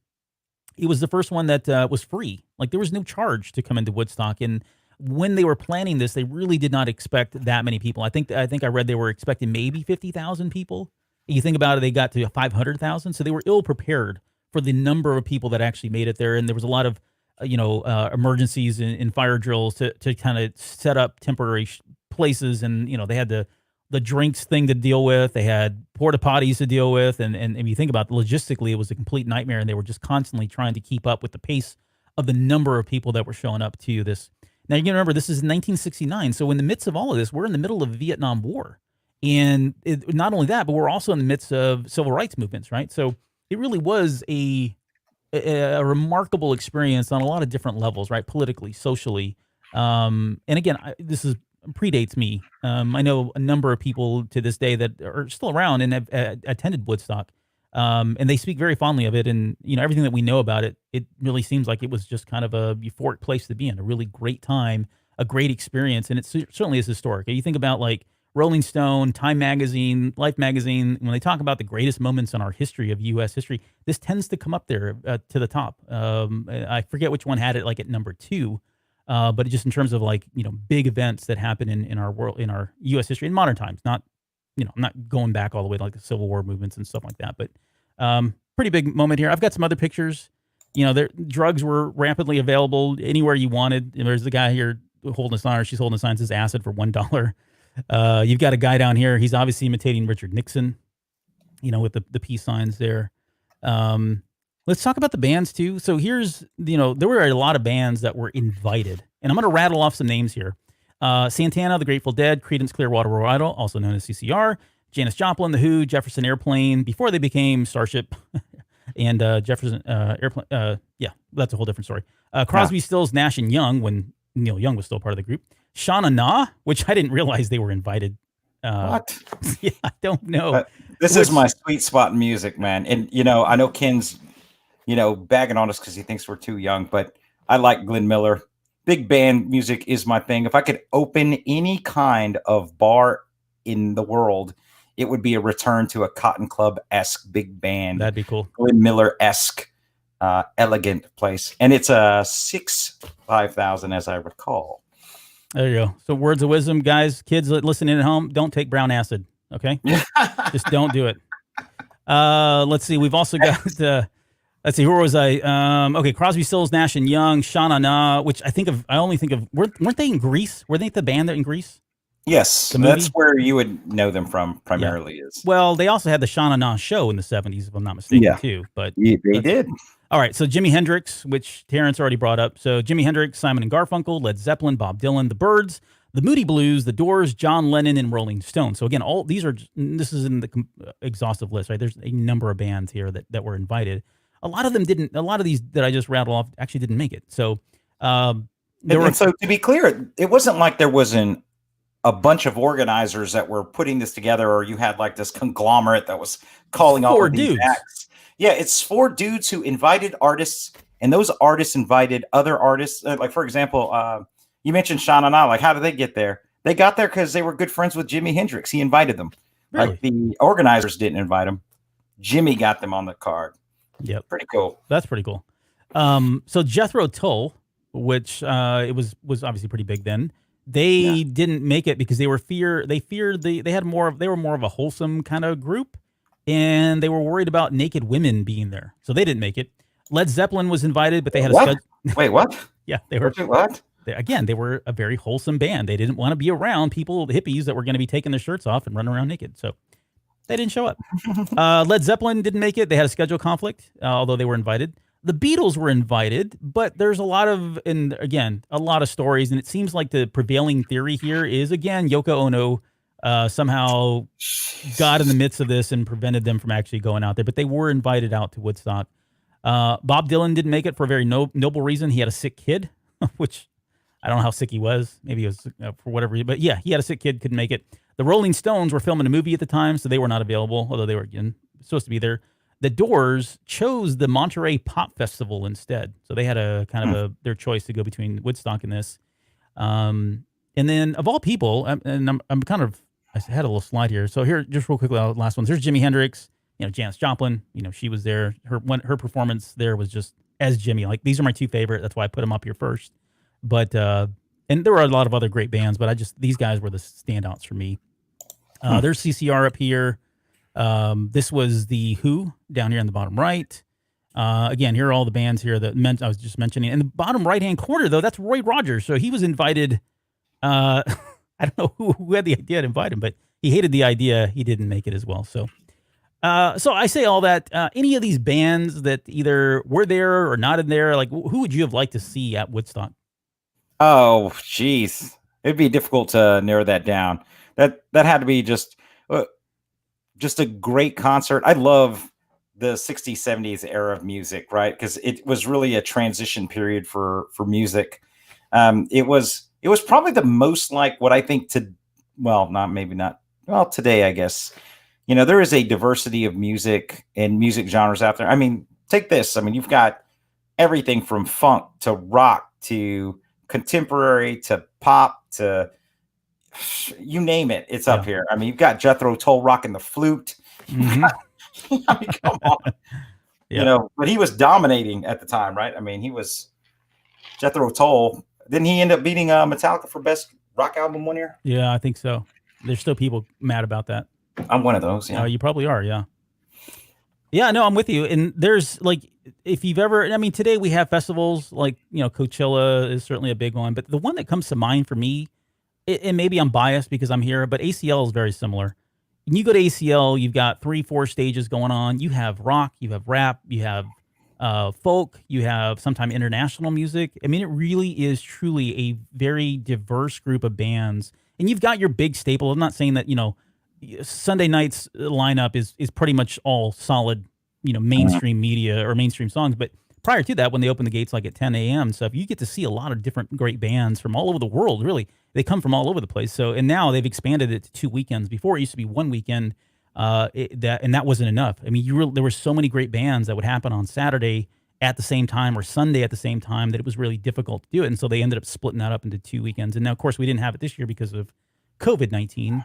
But I've been to a number of ACLs, and I'm not going to say I can't speak to what Woodstock was. There's obviously a lot of different reasons that Woodstock would be totally different, but it is a very unique experience to even go to something like ACL because it's got that same kind of vibe. Everybody's pretty chill, and there's a lot of drinking going on, and there's a lot of smoking pot going on. No, I don't do any of that stuff, but everybody's pretty laid back, and everyone's really helpful, and it feels like a very loving place to be at, which I think is kind of weird, but maybe it's a little weird, but it's fun. If you ever get a chance to come down to Austin, go up to Austin, go to ACL, definitely worth your time. Yeah, either that, go to South by Southwest, any of those still have a better feel to me than a lot of the shows that are out there. There's another one that's up in Oklahoma, but I don't want to, I'm not going to advertise for Oklahoma because I don't like that state. But if you're an Oklahoma listener, though, we do love you, so please don't drop the subscription.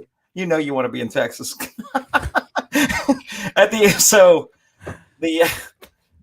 Like when you look back at these bands, though, what's interesting to me is not all of these were A-list bands. Like even the bands that you threw out there, and you're like, man, there were so many of like Crosby, Stills, Young, Nash and Young. Yeah, they weren't a band very long before Woodstock. Woodstock gave them that boost for them to go up. Like Joan Baez had already made some albums, but these, they boosted their careers after that. Incredible. Yep. Yeah. But hey, that was the first time I saw Flight of the Conchords was at South by Southwest, and they were performing in a tent. I just happened to go in there because I couldn't get to one of the main stages, and pretty cool. You lucked out on that one. Okay, well, that's it for Woodstock. We are now going to enter the segment of the show where we're going to talk about Star Wars. Indie films. Okay, let's see where we're going. A nice little indie film here. Again, so like, I mean, outside of Ernie talking about the Holy Trilogies, right? Early on, I think in chapter 6, he's talking about the Holy Trilogies and he mentioned Star Wars. The number of references to Star Wars are pretty light, and they're not very like, we've talked about the quote, "I've got a bad feeling about this." There was the X-Wing. We've broken down X-Wing. We've talked about, I think, R2 at one point. This one is one of those lines that's in the novel, but it's not a direct, like, on the nose. Like, it doesn't tell you the title of it. So here's the reference. It says, "So Parzival," said Shoto, turning his robot's huge head into my direction. "It's showtime, old friend. If that sphere doesn't come down like you promised, this is going to be pretty embarrassing." And then H says, "Han will get that shield down. We've got to give him more time." That is a direct reference to Return of the Jedi, which came out in 1983. It is the third movie in what we call the original trilogy. This movie was directed by Richard Marquand. There's a whole story there, right? And I'll get into just a little bit of it because it is a very interesting story. So by this point, this is now the third movie of the trilogy. Lucas dropped out of directing starting with Empire Strikes Back. He left that to Irving Kershner. He decided that for this movie, he wanted to have another director. And if there's a lot of movies, a lot of documentaries on how this really kind of played out. So I'm going to speak to the Empire documentary because that's probably the best one that talks about this and breaks it down a lot. Empire of Dreams really talks about this into great detail. But the story goes that he originally wanted Steven Spielberg to be the director for Return of the Jedi. And there were a couple things that prevented that. One, Steven Spielberg was fighting with the Motion Picture Society because they were, trying to slap an R rating on Poltergeist. He was going back and forth and saying, it really isn't that bad. Again, prior to PG-13 ratings, this is kind of what was kind of going to spew out of all of this. But he was fighting with them at the time. On top of that, you had George Lucas, who was kind of giving everybody the finger because they were trying to make him put the credits at the beginning of the movie, and he was breaking tradition. That was not one of the rules. And so he couldn't even get Spielberg because of all of that, because he was, he had already left the guild for the directors. He already left the Directors Guild, wasn't allowed to even have Spielberg be there. So that was kind of put off.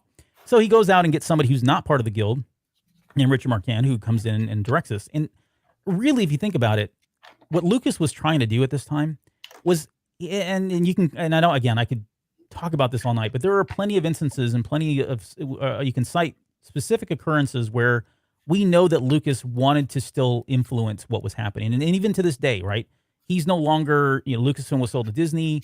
We know he's still on set at different things. He's definitely influenced in The Mandalorian. We know he's been on set with Jon Favreau and they're taking direction from him. He's detached, but he doesn't want to be detached. This is his baby, right? This is all the stuff that he came up with. And here you had somebody like Marquand who really just was a puppet. And I don't mean that in a bad way, because at the end of the day, I love Return of the Jedi, and I think it was a great movie. But it really was George Lucas using him to direct the movie without being really the director of the movie. So it all worked out. I think if you ask Marquand like how it went, he's got mixed feelings about it. I think he's even come out and said, I was really just, doing whatever he wanted to do. He was always on set. He was in the editing room. He was the one barking directions at times. And so you had almost like these two directors that were kind of going back and forth. So that's probably the more interesting thing about this, without getting into the details of what Return of the Jedi is and all of that. If I could take it just really quickly to this particular scene and to go to the quote, there is towards the very end of the movie, they're making a run at the Death Star 2. They realize that the shield is still up. So Han and his strike team were supposed to go down to the forest moon of Endor. They were supposed to blow up this shield generator, which you can kind of see here in the bottom right-hand corner. He's not gotten it down. Suddenly, the Death Star is operational. At that point, they have no recourse but to go ahead and engage the Star Destroyers, and so in close combat, and that makes kind of things worse. And all they're doing is trying to buy time for Han Solo to get this shield blown up so they can actually get into the Death Star and blow it up from the inside. So that's kind of the story there. The other thing that was really interesting about Return of the Jedi, and that I thought was at least worth noting here, was the original title. And I won't get into all the details, but just to kind of summarize, originally this movie was supposed to be called Revenge of the Jedi. It was called that. They had a poster out, which you can see on the left-hand side. They did a ton of promotional stuff. There was T-shirts. There was things that were mailing out. And right before the movie came out, like weeks, months just before it finally came out, Lucas had a change of heart. He wanted to change the title from Revenge of the Jedi to Return of the Jedi because he felt that a Jedi wouldn't be capable of revenge. It's just not in their DNA, right? And later on, not to get into Star Wars, but there's the whole Jedi code, and it starts explicitly talking about what you can and cannot do. Revenge is something that's more suited for somebody like a Sith, somebody of the dark side.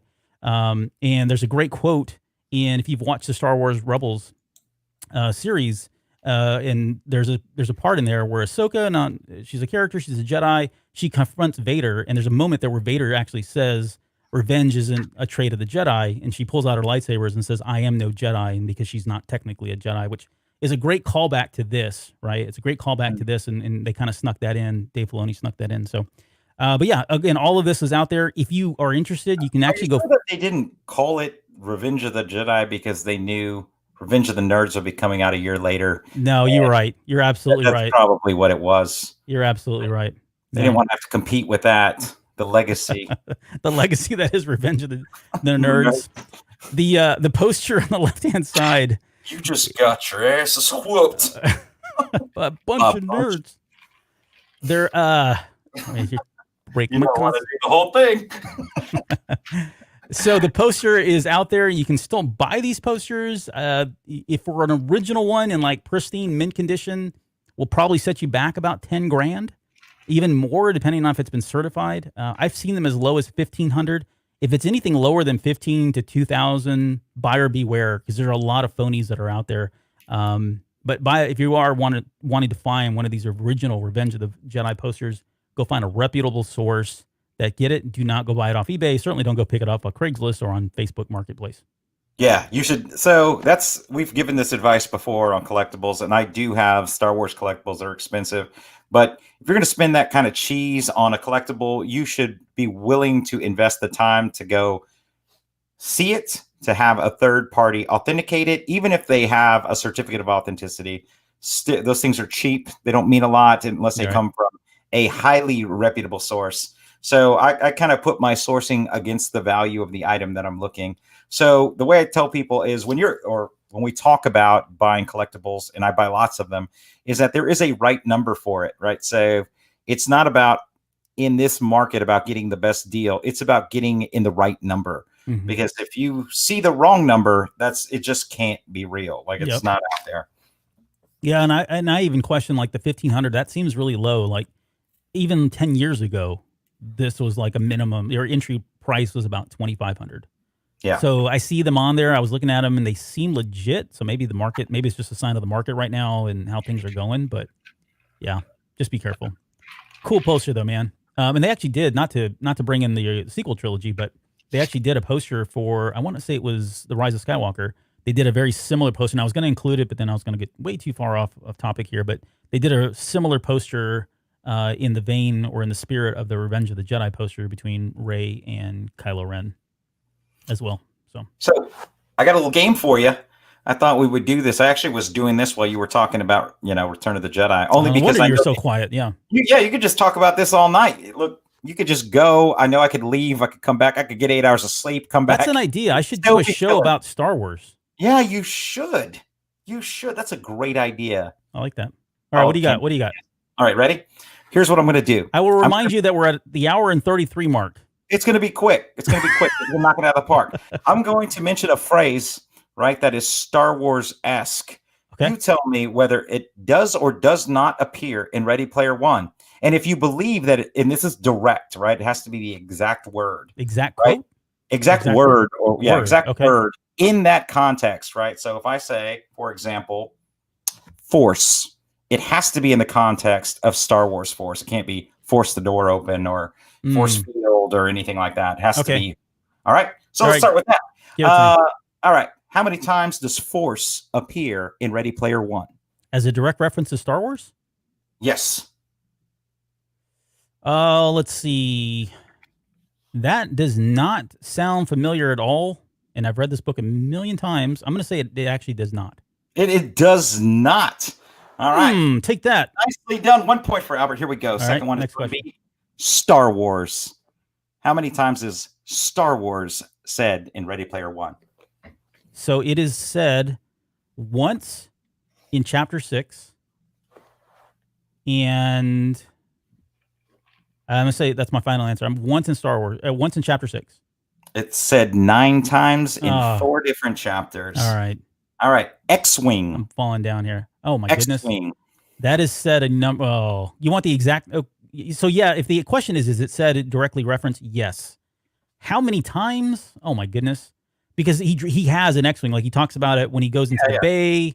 Later on, like even in this chapter in 33 or 34, he mentions that he's leaving. He chooses not to take the X-Wing because he's going to, go into battle. I'm going to guess it is mentioned 4 times. 5 times. But I'm going to give you that one. Nicely done. I mean, well, you can't know these right on the nose. No one's that kind of nerd. Lightsaber. Ooh, lightsaber. That is mentioned 1 time. Twice. Yeah. 3 times a lady. Vader. None. Nicely done, sir. Get out of here with that. Yeah. Jedi. None. Twice. Shoot. Leia. None. 2 times. All right. All right. Game is over, sir. I have no idea what the score is. The last one is Luke. Luke? That's not said. It said once. Where? Stand by 1. You looked that up. Yeah, while I look that up. All right. We're going to talk about oh, thanks, Terrence. Princess Leia gives Luke and Han their medals, and Chewbacca, as you may recall, gets that's the right. jab. Yeah. They're in the chamber there on all right. Okay, we're going to talk about these two, and in the interest of time, we're really going to kind of talk high level here because we're going to talk about Voltron and Neon Genesis Evangelion. These are animes, as you might guess by looking at the picture here. Here's a reference on cue. The 10-6er avatar standing behind Sorrento pulled out their toy robots, and activated them too. Five of them had the huge robotic lions that could form Voltron. The other 5 had giant mechs from Robotech and Neon Genesis Evangelion. So Robotech we talked about 2 episodes ago, so we won't get into that. I've got some pictures of it just so that you can kind of see, because really all I want to do is kind of point out what we would be seeing here visually in the book if you were reading this ourselves. So left-hand side, that's obviously Voltron. I think a lot of us know that. It's because of the cartoon that came out in at least in the U.S., it came out in 1984. That cartoon had actually come out 2 years prior to in Japan, as with most animes, right? They don't make it out here immediately. Although Pokemon does a pretty good job. Did you ever have a Voltron growing up? Like the full Voltron? I had the El Voltron from the flea market. Yeah. Like I didn't have the legit Voltron. Y los tigres elementos. The tigres. Yeah, that's what I had. They weren't the right colors. No, they didn't really interlock the way they were supposed to. No. Yeah, it was really cheap, but you know, way more weapons for some reason. He had a crossbow and a blaster, a lightsaber, all kinds of things that didn't exist. You're like, wow, this must be next season. And a lucha libre head. No, right. You could just take out the head and put a lucha libre on there. So yeah, this is Voltron, and really it's the intro to Voltron, which is actually narrated by Peter Cullen, who did a number of voices, obviously, through cartoons in the 80s. We've already talked about him when we talked about Dungeons & Dragons, the cartoon. We've mentioned him when Jeremy was on and we were talking about Transformers, because he is the voice of Optimus Prime all the way up until more recently.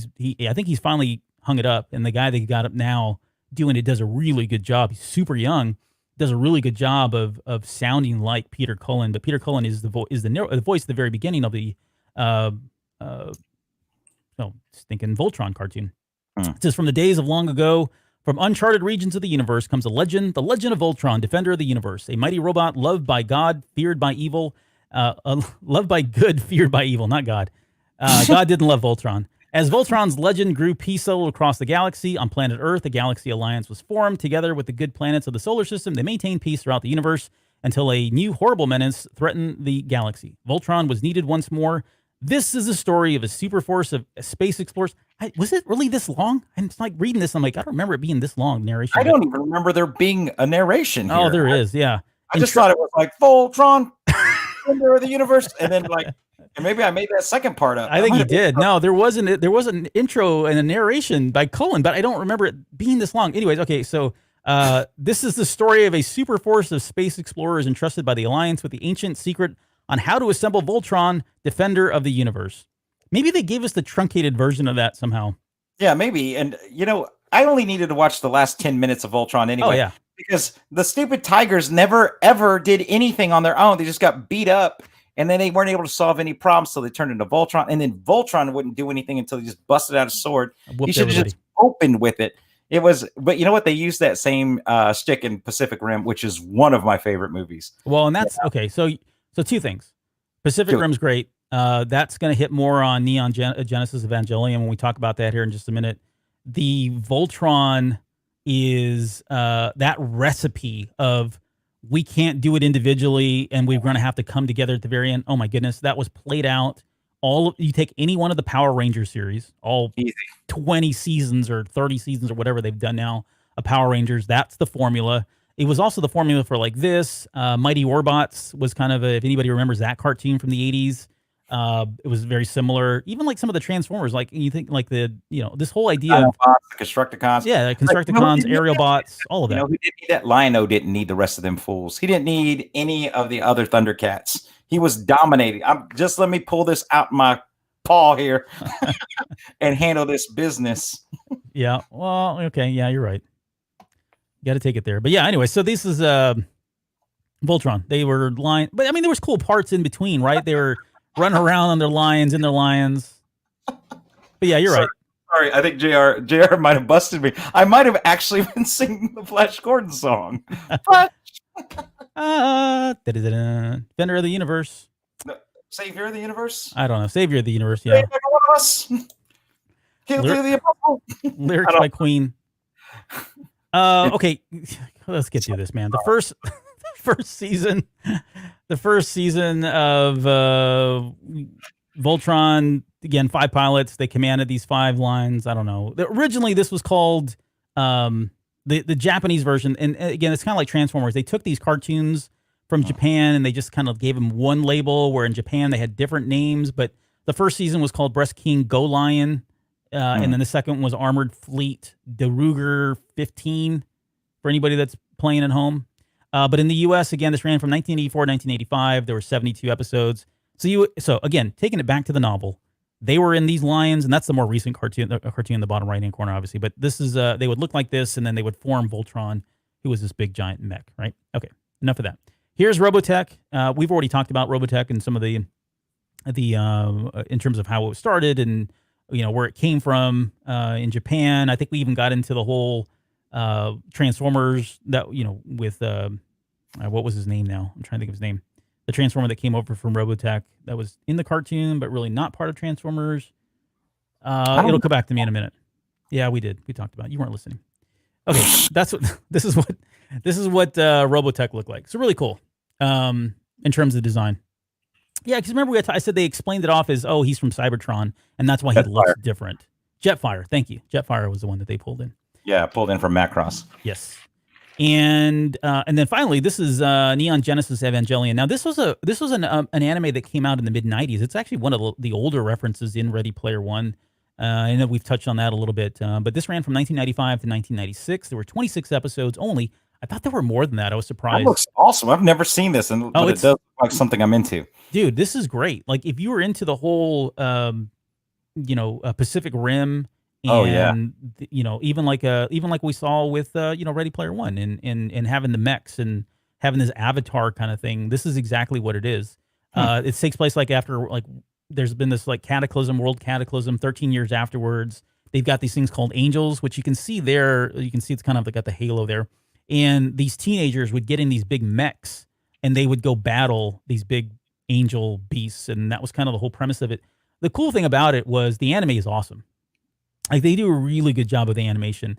And at the time, during the 90s, animation was really starting to kind of die down. And this thing it gaslit animation all over again, at least in the U.S.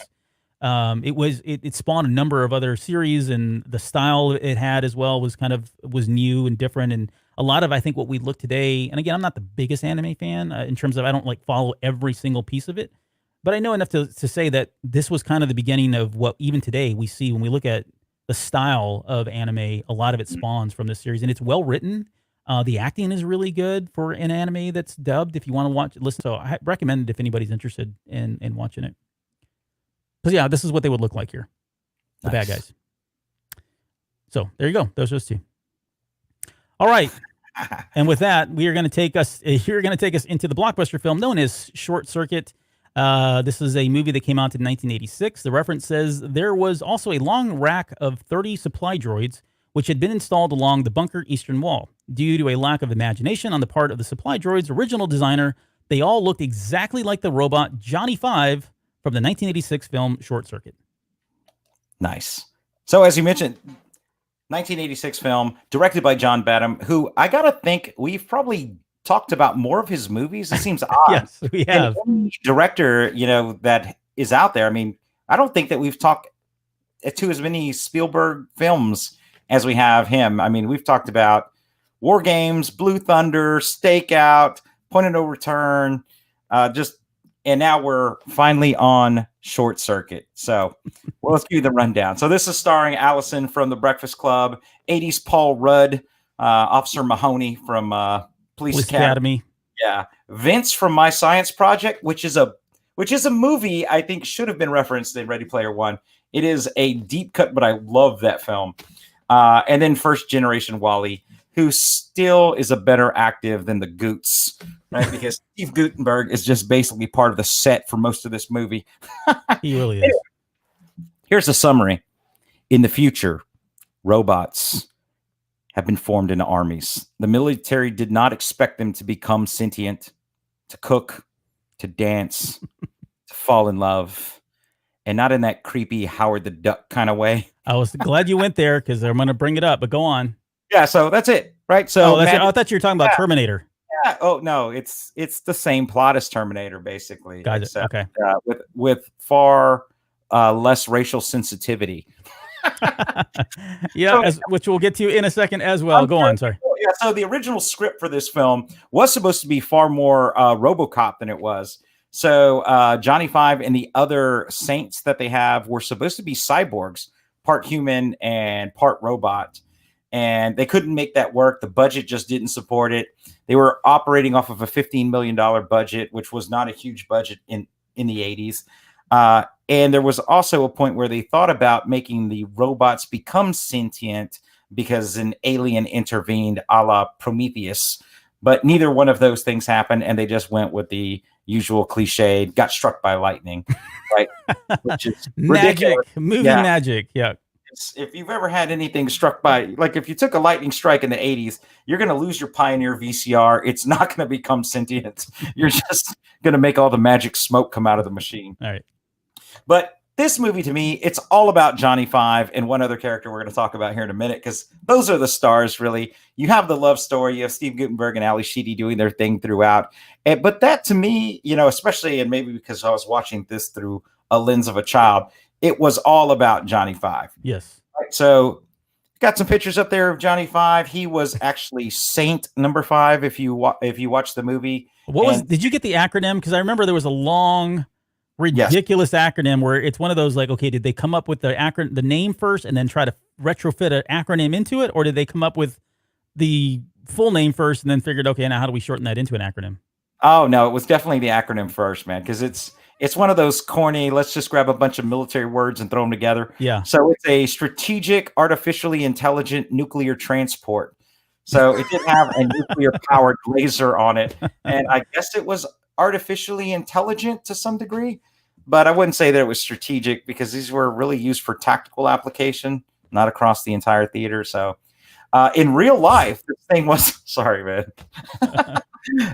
Real life, this thing was 250 pounds of raw material and circuitry. It could actually do most of the tricks that it was doing in the film. The times that you can tell that it was faking it, so to speak, is anytime they just show a single limb.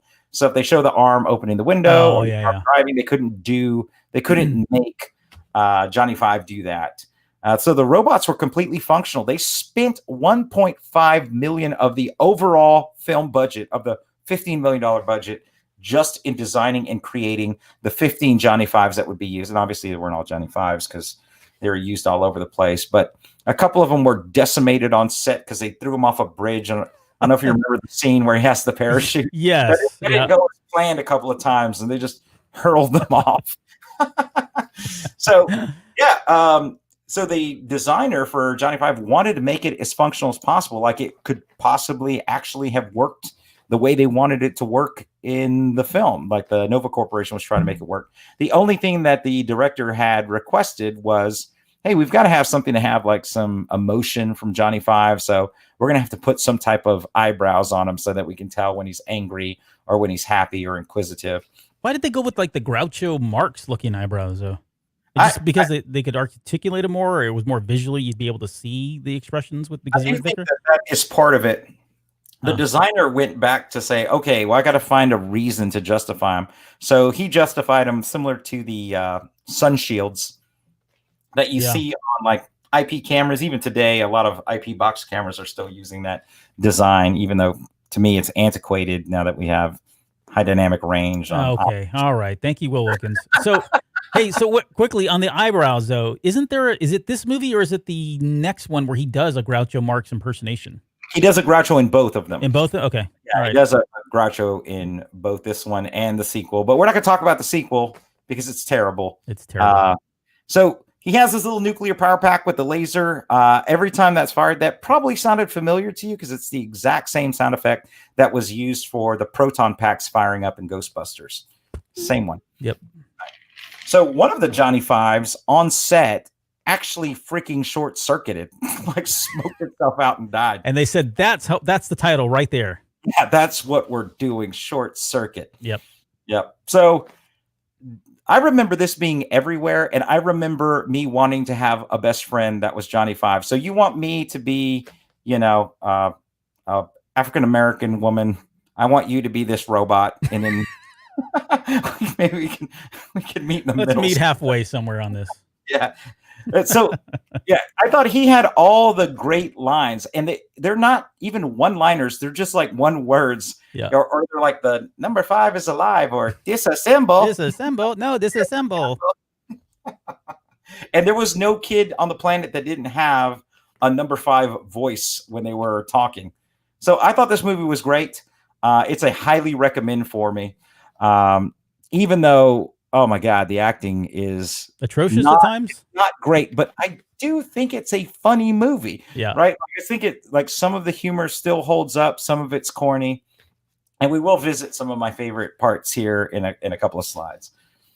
But first, the elephant in the room.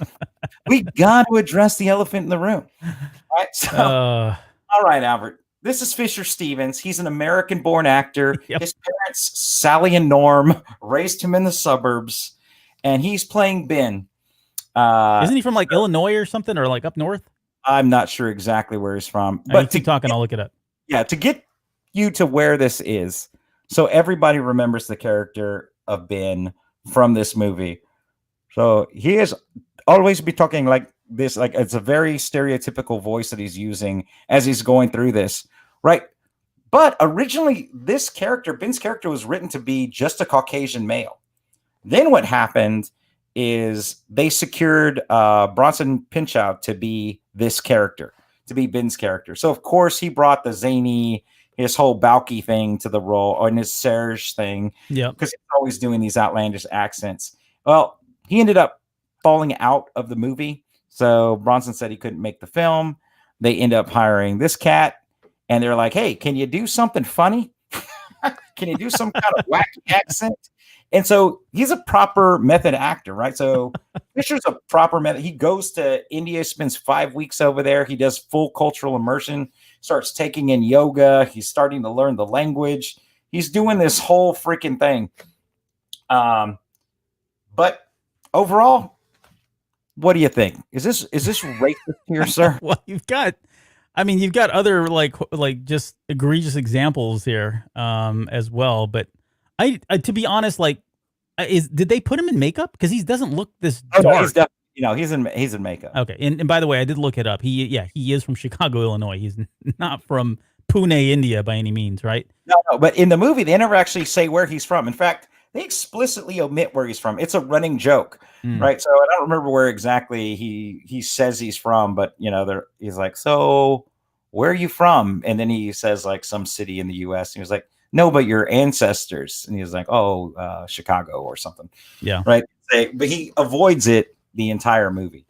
I don't. So this is like on the scale of like horrible stereotypes that are used in movies. This is like lower at the bottom for me. It's not like Soul Man, which is like which you've got a picture of right there. What is the one in the bottom right? I know the actor, but I don't recognize the movie. So that's Joel Grey, and that's in he's playing an Asian guy. Yeah, Chun. Yeah. Yeah, and there's no shortage of, like, if we went back into the history of film, you could just sit there and you can pull like I don't remember the name of the movie, but there's one where John Wayne plays an Asian guy. It's absolutely the worst thing you'll ever see. And then there's one where Laurence Olivier plays Did he play a black man? Yeah, Othello in blackface. Yes, I remember that. And then what's your name? Ben Kenobi. Ben Kenobi plays an Indian guy in a movie, and it's terrible. And then of course there's the infamous role from what's his name in Breakfast at Tiffany's, where he plays the Asian landlord. Oh, what's that guy's name? He's a triple threat actor too.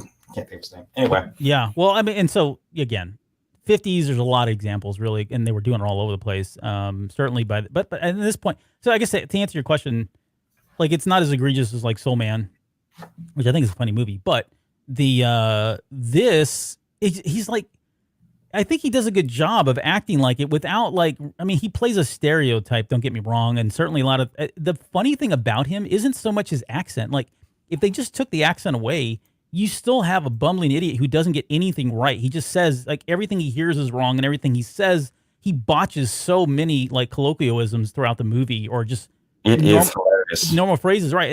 And that's the funny part of it, right? It doesn't have to be Indian. So I mean, I guess they were trying to bring another level. I mean, if nothing else, I mean, you could argue that at this time, like how many other Indian actors or Indian, not that he's an Indian actor, but how many other Indian characters are in movies around here outside of Gandhi, which even Gandhi was. Well, exactly. Ben Kingsley. So.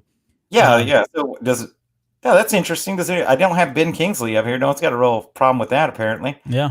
So I guess my thing is, in that picture I have up there, there's actually at the time, a very famous Bollywood actor, and Bollywood has been huge for decades, right? Oh, yeah.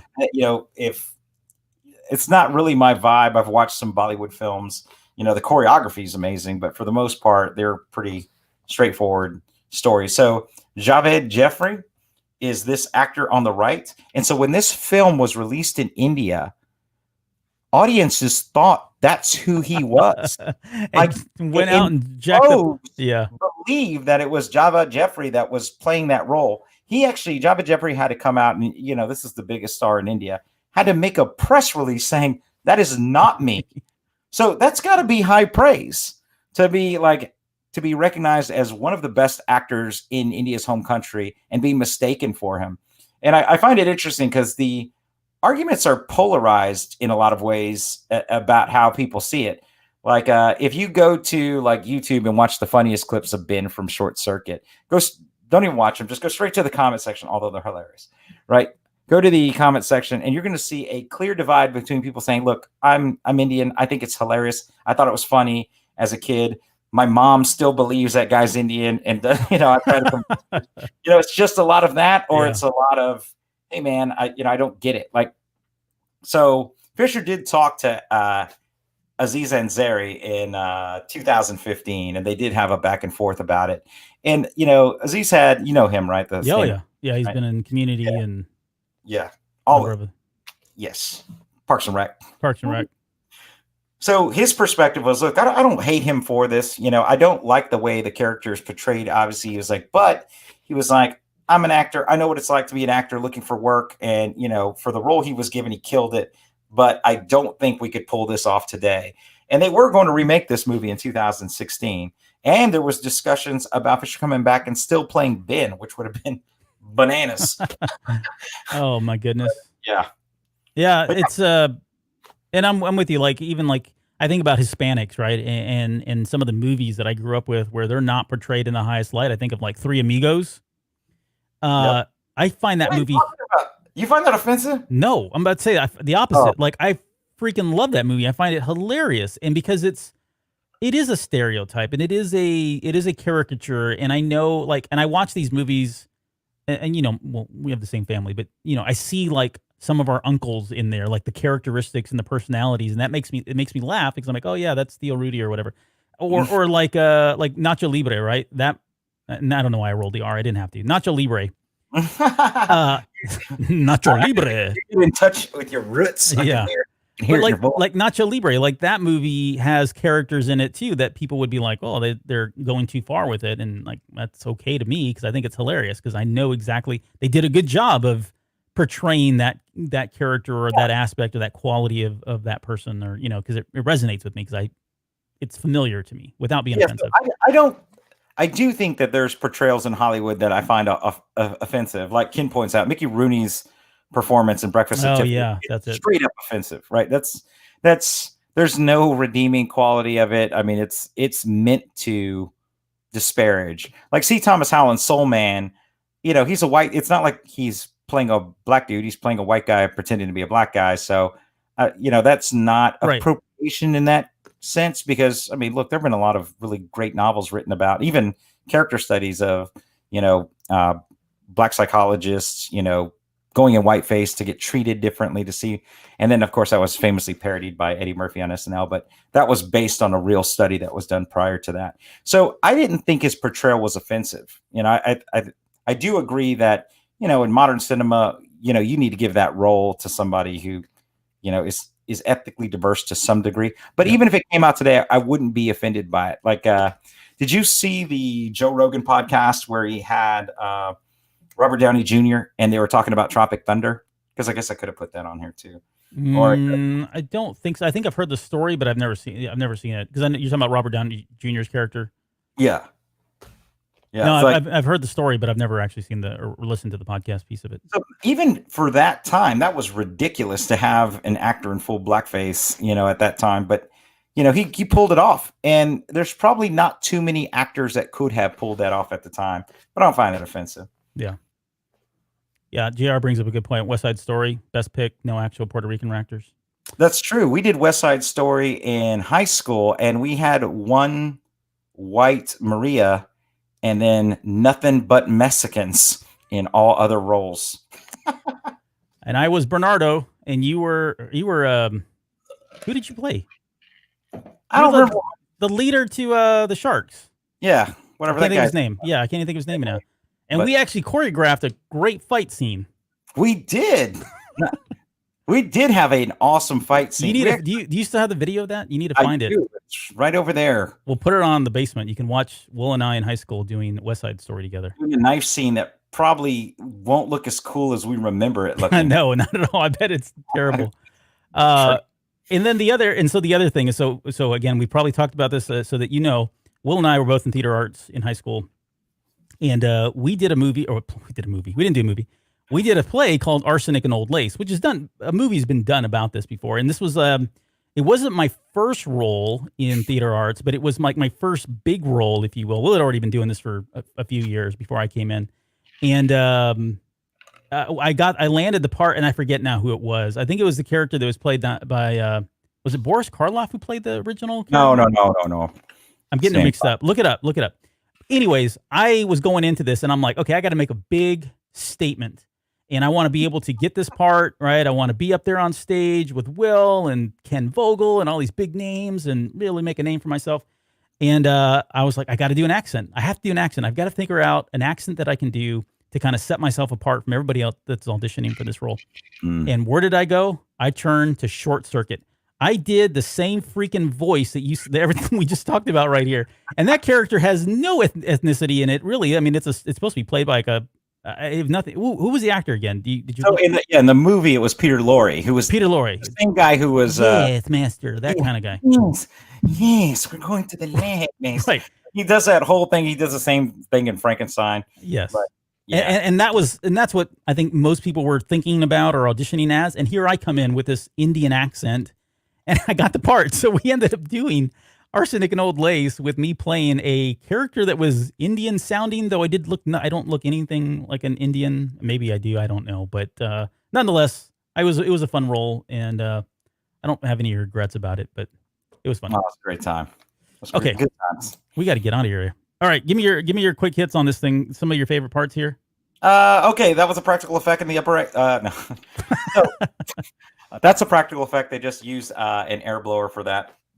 Oh, that's pretty good that they got it to turn the pages just like that. Yeah, well, they were just with a hairdryer basically making the pages go. But her hair is not moving. How did they do that?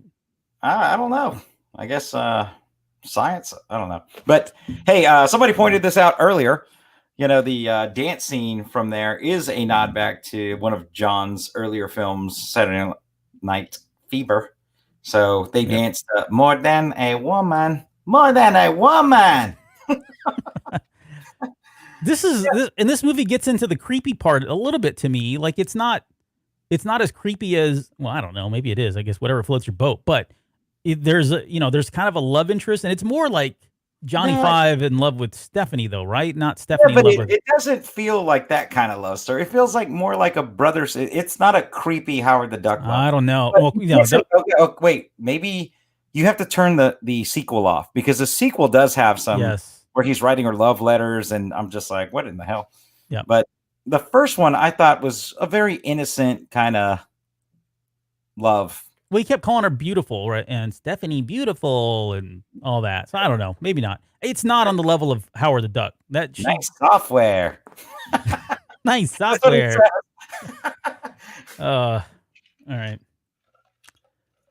What's going on here? Are you going to talk about who's Johnny? Is that? Oh, yeah. El DeBarge? Yeah, El DeBarge. That wasn't originally supposed to be in the film. So when they filmed the scene where he's stolen the van and he's driving down the street. In fact, this scene right here, it was supposed to be what's the song? It wasn't that one. It was going to be Rhythm of the Night. No. It wasn't even going to be an El DeBarge song. Oh.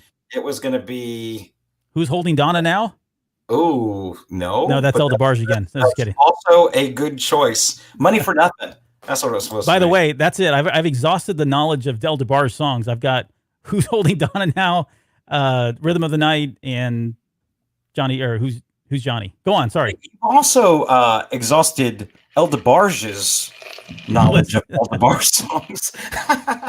So, I just thought this was interesting as I was going through it, because this film may look familiar because it's in this city, this town where Short Circuit was filmed, is so many films. So both Free Willies were there, Kindergarten Cop, The Goonies, Teenage Mutant Ninja Turtle 3, and then for some reason, The Ring 2. It makes no sense in the slate of films. We do a lot of family films here, and we're also going to do The Ring 2. That sounds like a great family film. But if you look at it's not actually this bike riding scene with the Goonies, but the one where he's on the car when they're like, what's the older brother's name in the Goonies? Remember when they grab him on the bike and they start driving real fast and he flies off the side? Yeah, the college kids. Yeah, that's the same road that the Johnny Five stealing the van occurs on. Yeah, so, and the school that they reference in that movie is the same school from Kindergarten Cop, same school that's in the Goonies. Maybe it's a tumor. It's not a tumor. Thank you. Right on cue. You're welcome. Will Wilkins, everyone. That's all I got. You got any final thoughts? And let's just not talk about Short Circuit 2 if we can. Okay, we won't talk about it. All right, we're coming up to the very end here. I'll make this quick because this is a kind of a light reference, but it says, I selected Yatsusaki Korin from my weapon menu, Ultra Slice. A glowing circular saw blade of electrical blue energy appeared in my right hand, spinning fiercely. I hurled it at Sorrento, releasing it with a snap of my wrist like a Frisbee. And so we're going to talk about Frisbees. So Frisbees by Whammo, which I always thought was a cool name. It was created by this gentleman right here, Walter Frederick Morrison, on the left-hand side. I don't know who that is on the right-hand side. I was digging into it. I don't think this is his wife, although he created it with his wife, so I don't know. She seems a little out of his league, but yeah, to each his own. What do I know, right? Yeah. But he created this back in 1957. So he and his wife were out at the beach, and they had this little tin, like a pie tin that they were throwing back and forth. and they realized that it flew pretty straight, all things considered. And someone offered and said, "Hey, that looks really cool. Can I buy that off you for 25 cents?" Well, the tin cost like 10 cents to make, 5 cents to make. And they thought, man, we probably have something here. If we can make this, people would be willing to buy it. And this is in California. So that kind of got the wheels spinning that he would be able to buy this cake pan or something like a cake pan, be able to turn around and sell it, and people would pay money for it because, throwing it back and forth. So they started up a business. They were creating these little, they didn't call them Frisbees yet. I think at the time, did I get the name? They had a name for it here. I think it was called the Whirlaway. That might be the second iteration. But anyways, he goes into World War II. And while he's in World War II, he's flying airplanes and doing what he does.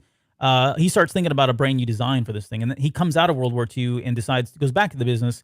He creates the Whirlaway, which is the new one. And after that, right around that same time, get into that. Right around that same time is when we get into the whole UFO kind of euphoria that's going on. And so he redesigns it yet another time and then calls it the Flying Saucer. And that name stuck for a few years. It wasn't until he changed the name again in 1957 to the Pluto Platter. And that's when Whammo came in and bought it. And so they had gone, again, through a number of iterations at this point of design and look. He finally sold it. He got the patent like a year later and still holds the patent to this day. His family does.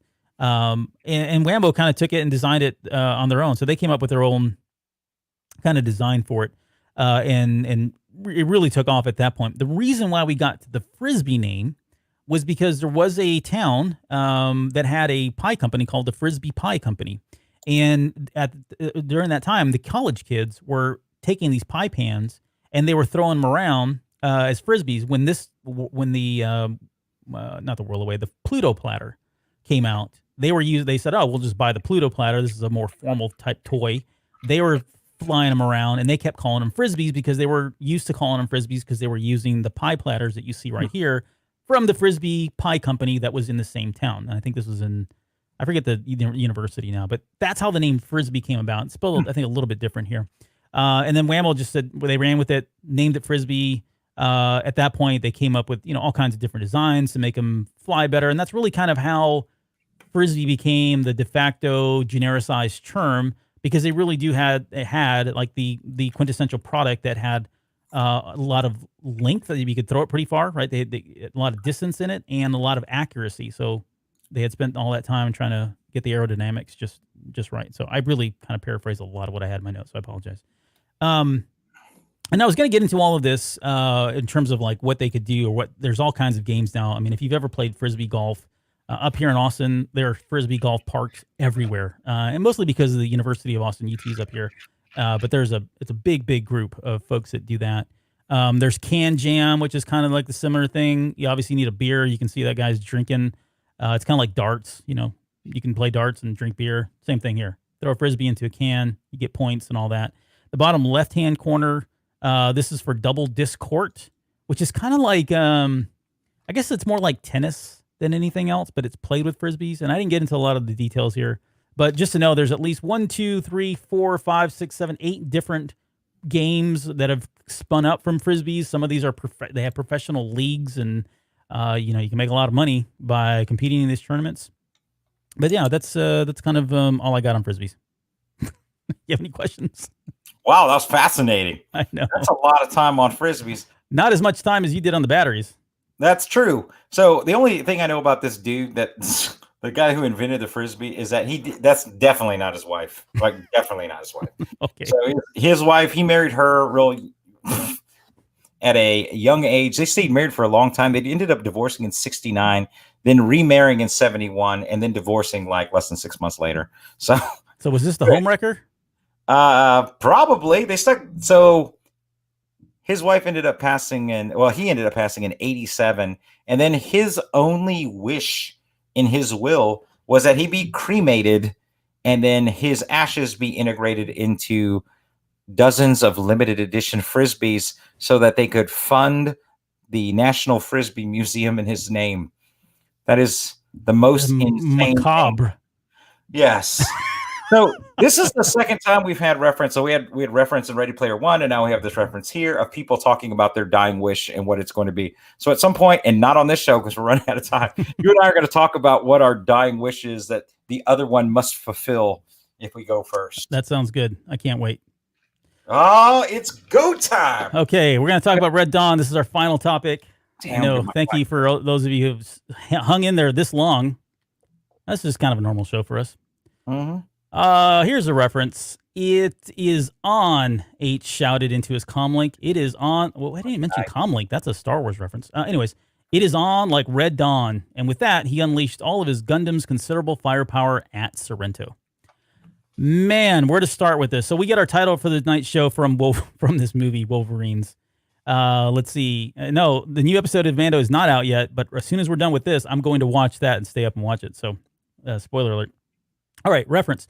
We did the reference, the synopsis. Red Dawn is a 1984 film with Johnny Castle and Baby Houseman of the soon-to-be-released Dirty Dancing, who, along with Charlie Sheen, star in this prequel to 1991's blockbuster hit, Hot Shots. This film is a coming-of-age movie set in World War III, which challenges the moral question of who has the highest kill count. Red Dawn, or 1985's Commando, starring Arnold Schwarzenegger. This movie also promotes the tried-and-true American belief that you don't mess with Eagle Scouts. They will kill you, and you will never find the body.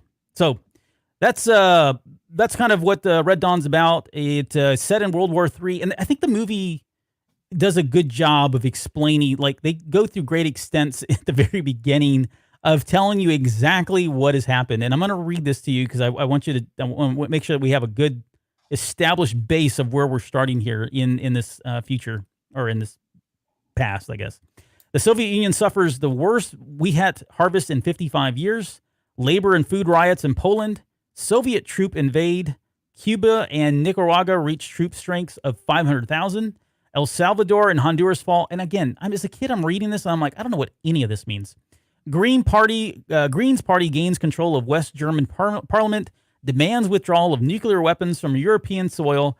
Mexico plunges into revolution. NATO dissolves. The United States stands alone. Dogs and cats living together. Mass hysteria. So that's the intro. And like again, you don't even care. I don't even care. Like, even as I'm reading this now, I'm like, it's way too much exposition. I don't even know. They could have just started this.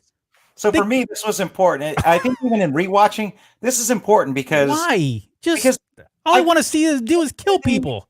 But it has to make sense. It's why the remake it's Red Dawn.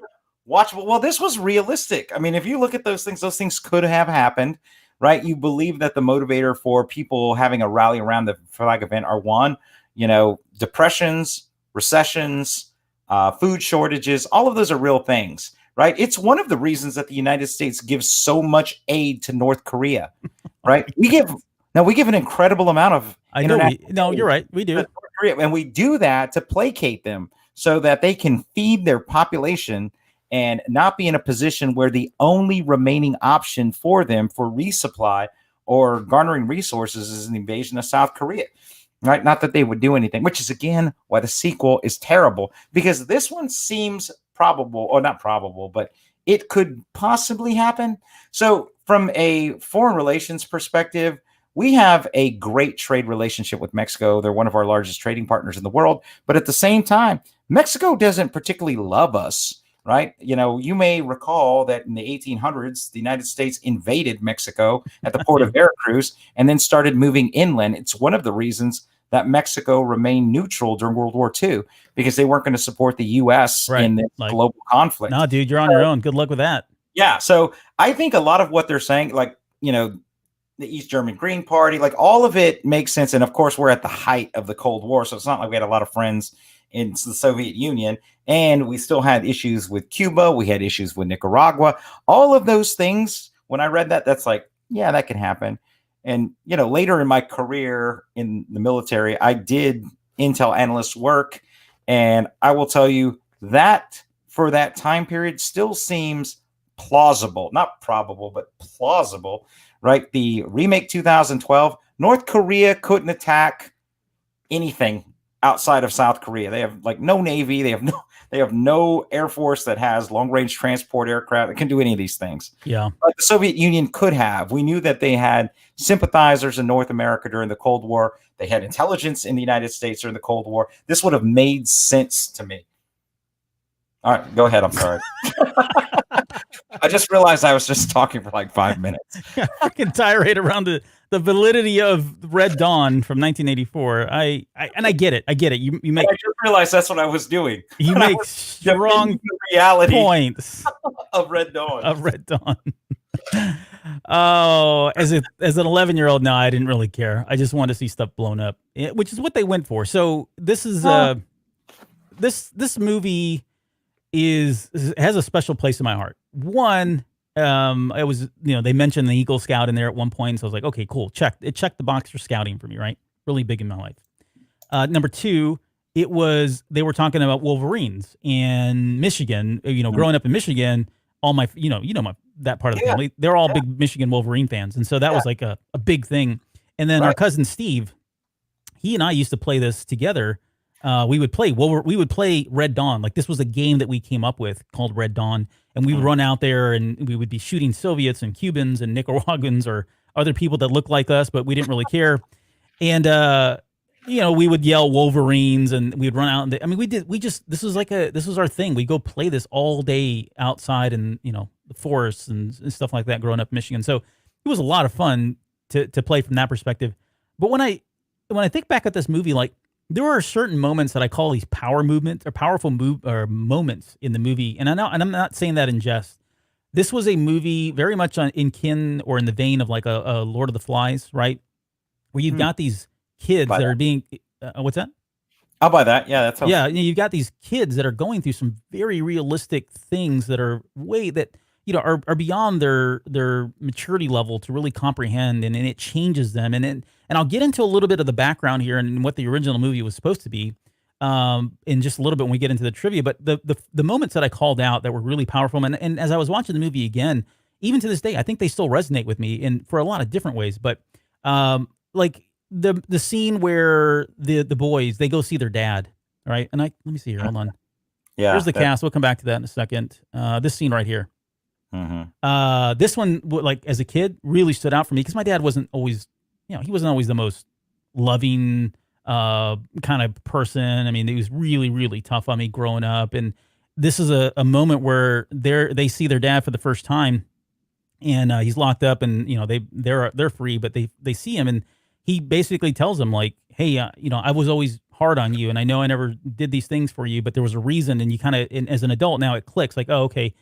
Right or wrong, probably wrong. He was trying to prepare them in the event that the Cubans were raided. I don't know. No, prepare them for these kind of events like this in their life where he didn't really want them to cry. And it gets a little corny at the very end where he's like, avenge my death, avenge me, or whatever. And he's yelling at them. But this is a pretty powerful moment for me just on a personal level because of my relationship with Dad. So that's one. The other moments is when there's the killing of the wounded Russian. I think I've got that in here as well. Mm-hmm. Right, where Jed finally does...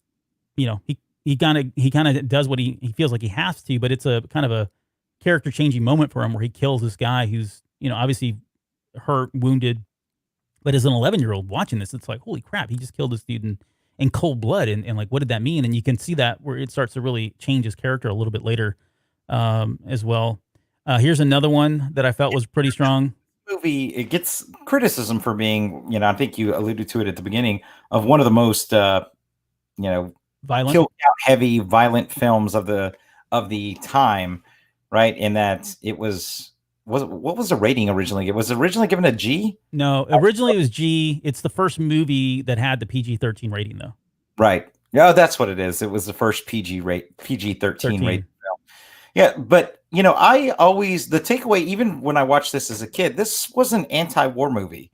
This was not a pro-war movie. The irony is that we remember all the pro-war parts.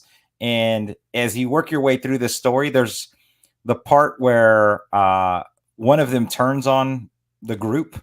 Yes, right? That's Danny towards the very end. Yeah, when that goes down, like everything after that, I don't want to watch any of that part of the movie. To this day, I don't like watching anything after that. To me, it makes it almost too real. You almost see the evolution of these characters, and it feels... I will tell you what I imagine it feels like for soldiers in combat, right? I was blessed to never be in active combat, but I was in not great areas. Yeah. And I will tell you that those experiences change you. And I would imagine that wouldn't matter whether you were in that hot zone in the Middle East or you were in your backyard, right? That you just become desensitized to things, Yeah. And you're no longer the person you were, and you can't bring that back anymore. So for all of their successes throughout this movie, what did they really give? What did they gain? And I in rewatching this movie, I still think it has really powerful messaging. No, and this is like, I have it down. That's actually one of the other moments. This scene here with Danny and being the traitor. I mean, he kills a Russian kid, the guy, no problem. And he can't do it. I mean, he can't bring himself to kill. Jed can't bring himself to do it because he hasn't changed that much, right? And I forget the other character now. In the back there, you can see him. He really has changed, and he's the one that just goes up and just very coldly just kills him. But again, as 11-year-old, 12 years old, watching this, you're like, I mean, this is like, I don't even know. I should have been watching it. And you're right. This movie was supposed to be anti-war. In fact, the original movie was called 10 Soldiers, and it was supposed to be much more anti-war than what we see here. What happened was MGM finally bought the rights to it. I mean, they shopped it around, and it was supposed to be kind of like a quaint war film, more focused on the boys themselves, right? And originally, the story was supposed to be these kids went up into the mountains, and they were anti-war. Like, they didn't want to engage. They were literally just hiding out, being who they were, and trying to stay out of the war as much as possible. And they actually they would run into another group of kids that were kind of what you see here, and those kids would adopt them in. And because they were seeing that, and this is again, it goes back to Lord of the Flies here a little bit, but because they were seeing other boys do things that were shocking, despicable, life-changing, whatever you want to use, they decided to just kind of go with it, right? It was the conformity of it all. And they were making some really bad decisions and kind of forgetting who they were. That was the original movie, right? When MGM came in, they decided that, you know what? We want more of a Rambo type movie. And so they spun it and they changed a lot of it. They had some writers come in, do some things. And the original movie was supposed to be set in the future. It wasn't supposed to be set during kind of like modern day times. And so they had to write this whole backstory to kind of figure out, okay, how do we get the Soviets? How did the Soviets even invade us, right? And what they came up with, and there's a reason behind this, and it's kind of funny.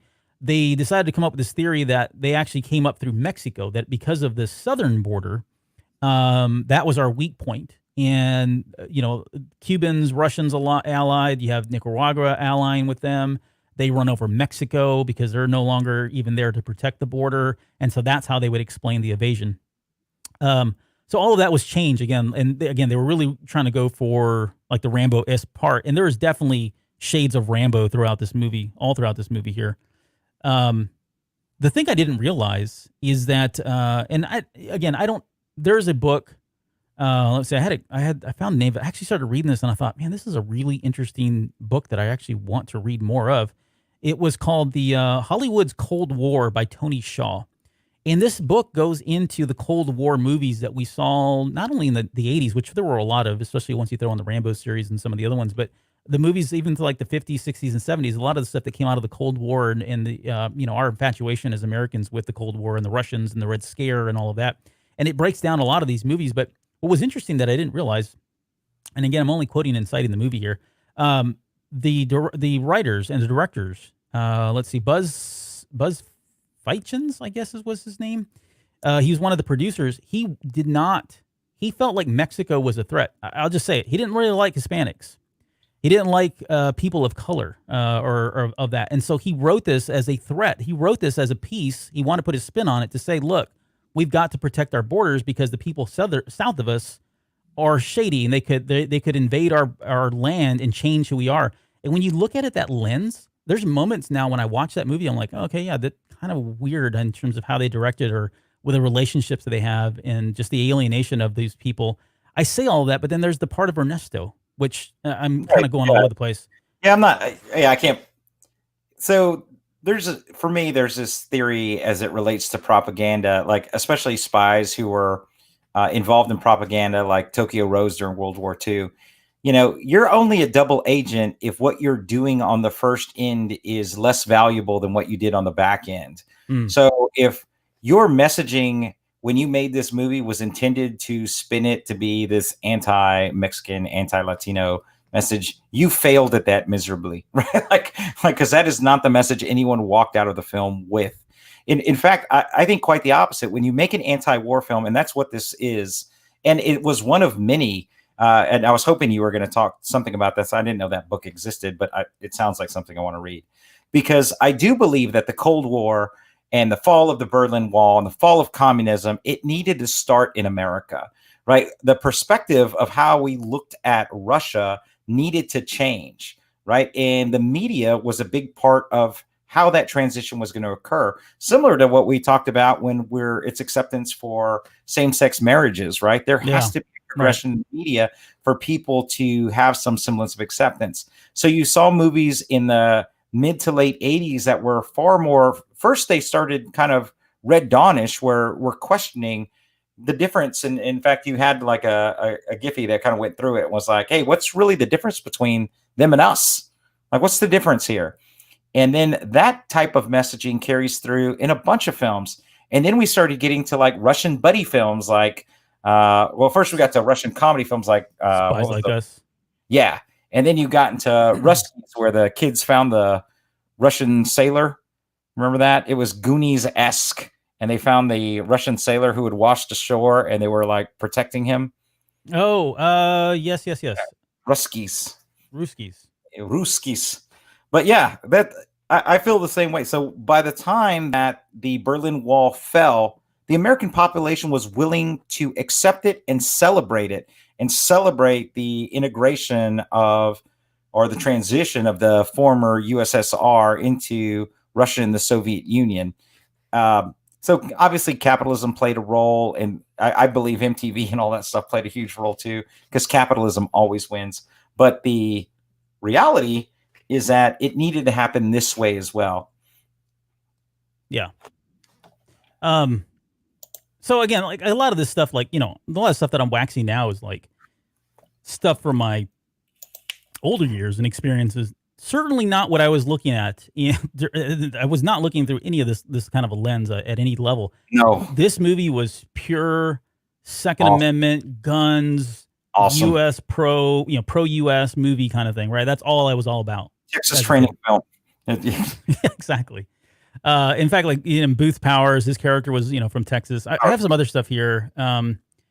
Here's the cast, and I was joking about who was in it, but they had some pretty good people in here that went on to do some things. They had some people on here that didn't do a whole lot of things, to be honest. You can see on kind of like the prequel to Dirty Dancing. It really is. Funny thing is, trivia wise, they didn't like each other on set. Like, oh yeah. Oh no, Patrick Swayze is like, he's again another method actor. He did not break character on or off screen, and it drove Jennifer Grey crazy. Like, they were fighting constantly because he would not just be normal when they were on set and off set. And so they had which is interesting. I didn't really get a chance to dig into what that must have been like when they got cast for Dirty Dancing just a few years later, but I'm sure there's a story there. Well, those are long years, right? So your years from 19 to 24 are long years in terms of transition to me, right? Like, who you are at 30 is who you are at 40 almost. There's not like a lot of movement in people's personality. Yeah, you start to kind of level out. But, when you're in like 14 to 17, those are massive jumps in who you are as a person. And then 17 to 22. So, yeah, I'm sure it wasn't.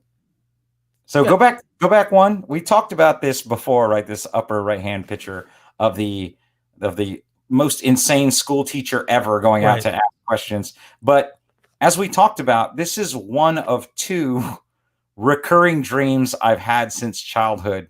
I have a Red Dawn dream since I was a kid. Like, it's a dream that I have at least once every 3 months. Will, are you willing to come on the air tonight and give us your dream? Tell us your dream. It's the dream. I'm hanging out, and I'm always I'm not at school. I'm always at the house that I lived in when you met me. Yeah. Right. Yeah. On Cypress Way. I'm on that house, and then I'm in the backyard, and I see the parachutes falling. The difference is that I have seen Red Dawn, so I immediately know what's happening. Right. And I have lots of weapons, and, I have the only vehicles that I have available to me are my father's Mazda B2000 or the giant station wagon with the fake wood trim on the side. Those are the vehicles we have. Like, if I have that dream today, those are the only two vehicles available. So I always take the station wagon. Is it the station wagon from National Lampoon's Vacation? It's similar to that. It wasn't an Oldsmobile. It's the one where the back seat faced the wrong way. Oh yeah. Oh yeah. Extra dangerous. Wow. I didn't realize you had that. Have you seen anybody about that? You might want to. No, so I don't believe in that pseudoscience, unless you're like a Freudian guy. So I did look it up, just to see what the what does all this mean? The psychobabble says about what that means. And all of them say, well, if you're thinking about war or you're involved in some kind of armed conflict, it's because you have unresolved issues related to conflicts in your real life. And that could be with friends, coworkers, family, a spouse. And you're just like, dude, that's the corniest fortune. Like who doesn't have that in normal day life? Like you nailed it. In that case, everyone should be having the Red Dawn dream every night. Oh, yeah. All right. This is another powerful scene where Danny Aardvark loses his crap, and unfortunately, we didn't talk about him, but Colonel, what's his face here? What's his name? Colonel. It's not Austin. I forget his name now. The guy that Booth Powers plays. Colonel Tanner. Tanner. Yep. He ends up dying. This was pretty powerful. We talked about that one. They were supposed to have like a totally inappropriate relationship between him and Jennifer Grey. It's why Jennifer Grey took the role, because they were supposed to. No, it wasn't Jennifer Grey. It was Leah Thompson. Leah Thompson. Supposed to be full get it on. And she's funny. She's been quoted as saying that she was looking forward to that role. Nice. Well, powerful man. He is a powerful man. These are just little jiffies where I don't know, like the snot bubble coming out was gross on the bottom right hand corner. That obviously, that scene in the top left hand corner, that was a de facto thing that we did when we were playing Red Dawn. Yep. And then the one on the right hand side, that was just stupid. Like I never really understood why he even just went out there and just killed himself like that. Like I would have ran. Right. But whatever. Bottom left hand corner, guns, Wolverines kind of thing. This one. So this was cool. What I remember most about that scene is he grabs the football. Like, I'm gonna get the buck knife and I'm gonna grab this. Hey, grab that football. And they actually play football later on. We got some downtime later, boys. After we kill these Russians, we're gonna throw a little pigskin. Which I thought was cool because they at least they make an effort to show them grab the football, and you're like, why would they grab the football? I'm like, oh, well, there you go. Here's your big payoff. They actually play football a little bit later. But I do think that's a real military thing. Like even today, where there's those types of weird distractions, where like we might be running a reconnaissance patrol in the neutral zone between U.S. and Cuba, and then you get done with that combat patrol, and you're getting off, and the guys are like, "Hey, we'll go play basketball." Okay, yeah, sure, like, let's go do it. That's right. Weird. Like we were just in a minefield like 10 minutes ago. But well, it's like those pieces of like reality, right? It grounds you. It's something to go back to. That's familiar. I think that's exactly right. I think it is that normalcy. I was talking to one of my friends at the office about this.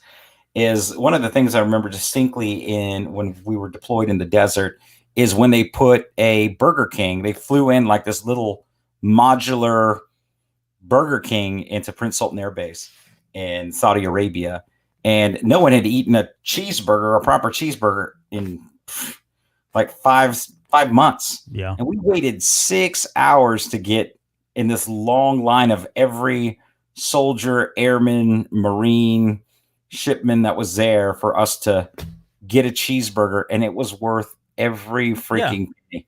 And you think about it, maybe not, but in my mind, I'm thinking at that point, it's not even about the cheeseburger anymore, right? It's about that normalcy, just being able to say, I had a cheeseburger, right? Yeah, you had a cheeseburger, and you're hoping it just takes you to a memory that isn't wherever you're at that time, because you've been so long without. And it's not like today. I think that's the difference.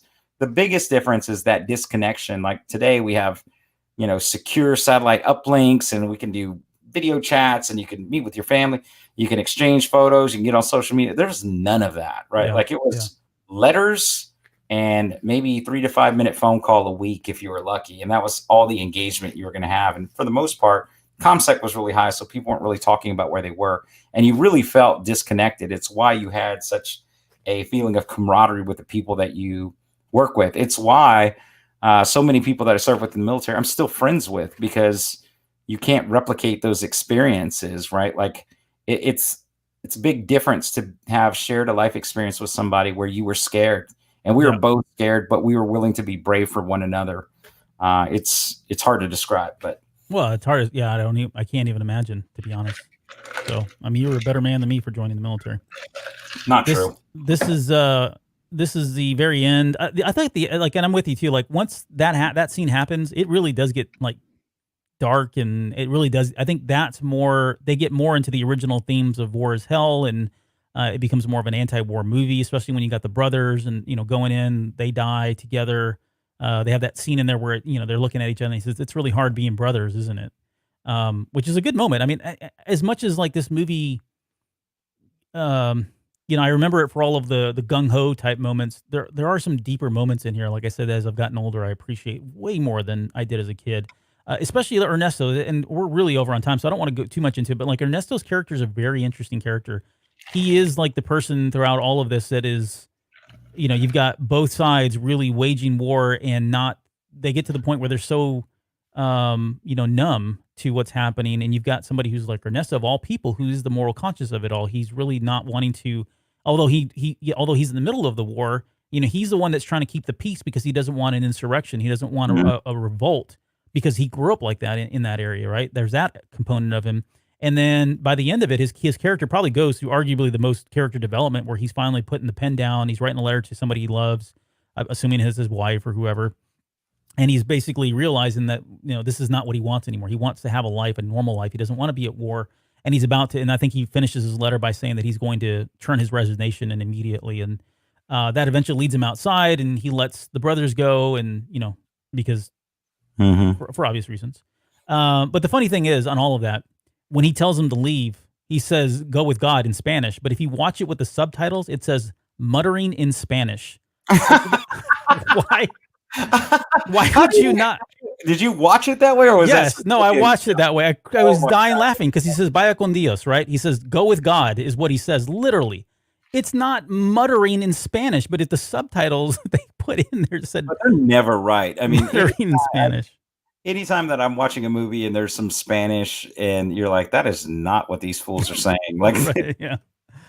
All right, quickly. So Danny and Erica are the only two that survived, by the way. So spoiler alert. Wow. Yeah. You did that out of order. You said you said that, then you didn't say. All right. Okay. This is what's this guy named? Colonel Sanders? I forget his name here. That's what not his in name. The world? This is former U.S. Army General Haig, who was actually brought in. Here's some trivia. So he was brought in to kind of be the consultant for it. He had ulterior motives. He was actually interested in trying to use this as a recruiting tool for the Army.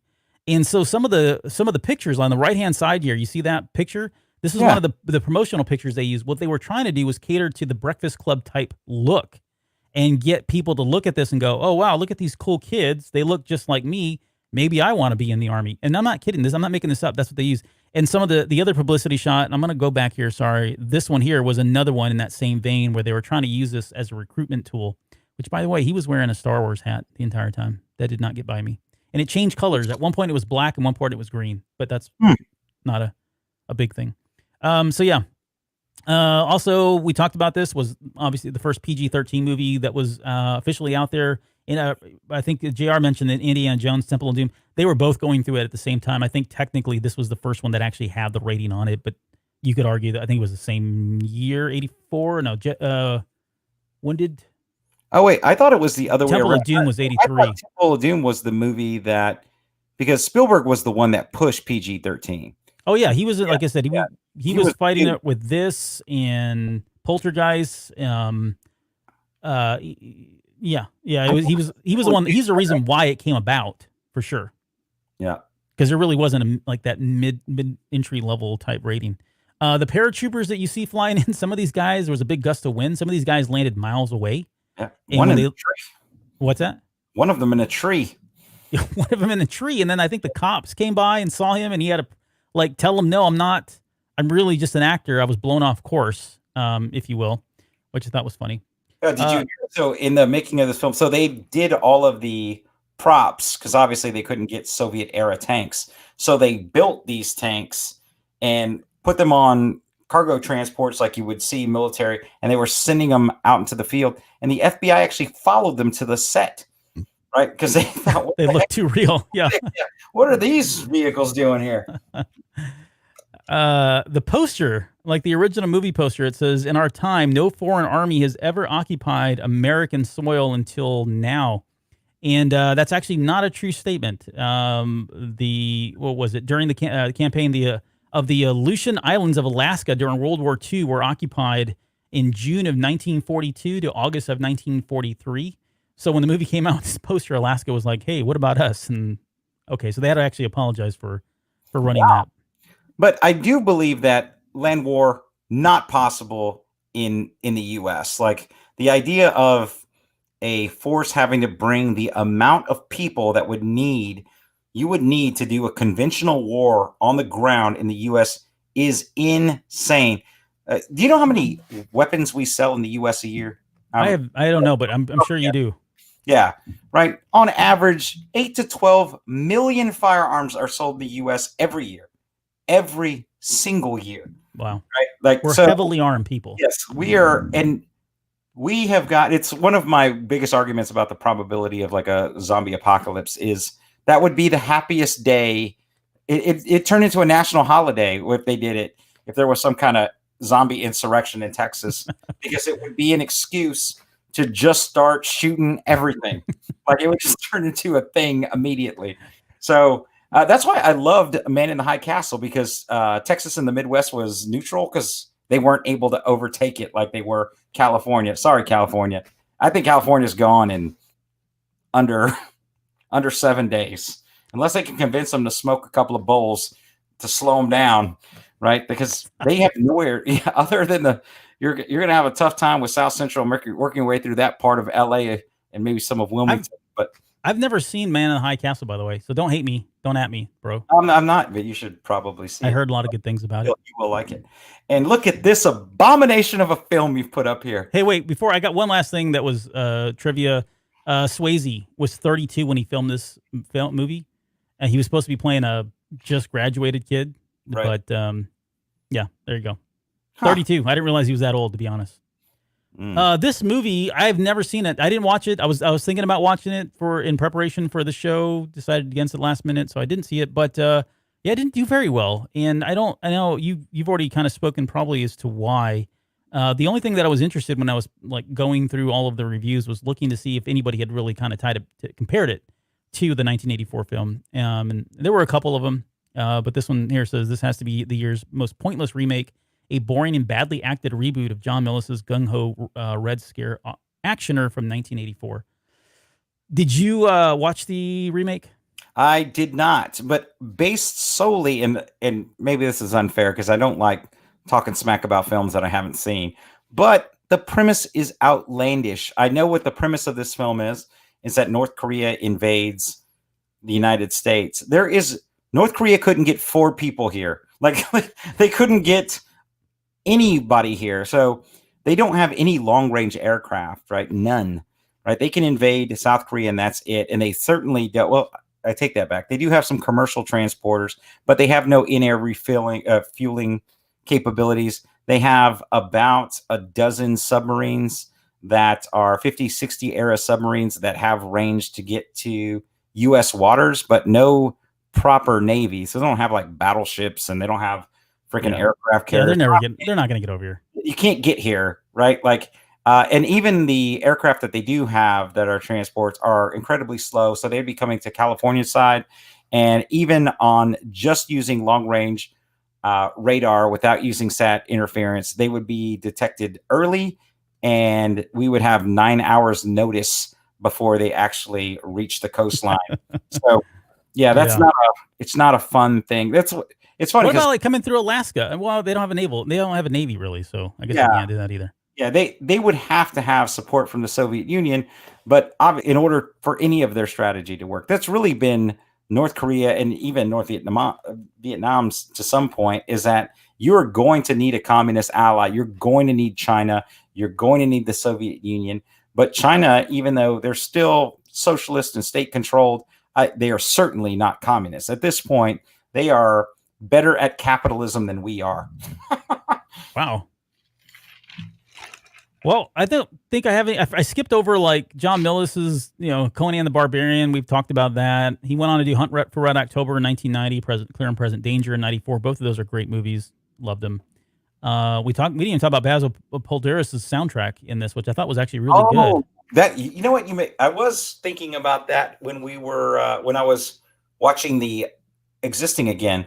Can you think of a bigger 80s film that did not have a pop soundtrack? The score is amazing, but it doesn't have a soundtrack, right? Which is usually a prerequisite for a successful 80s film. Especially early mid 80s. An 80s film that has no soundtrack.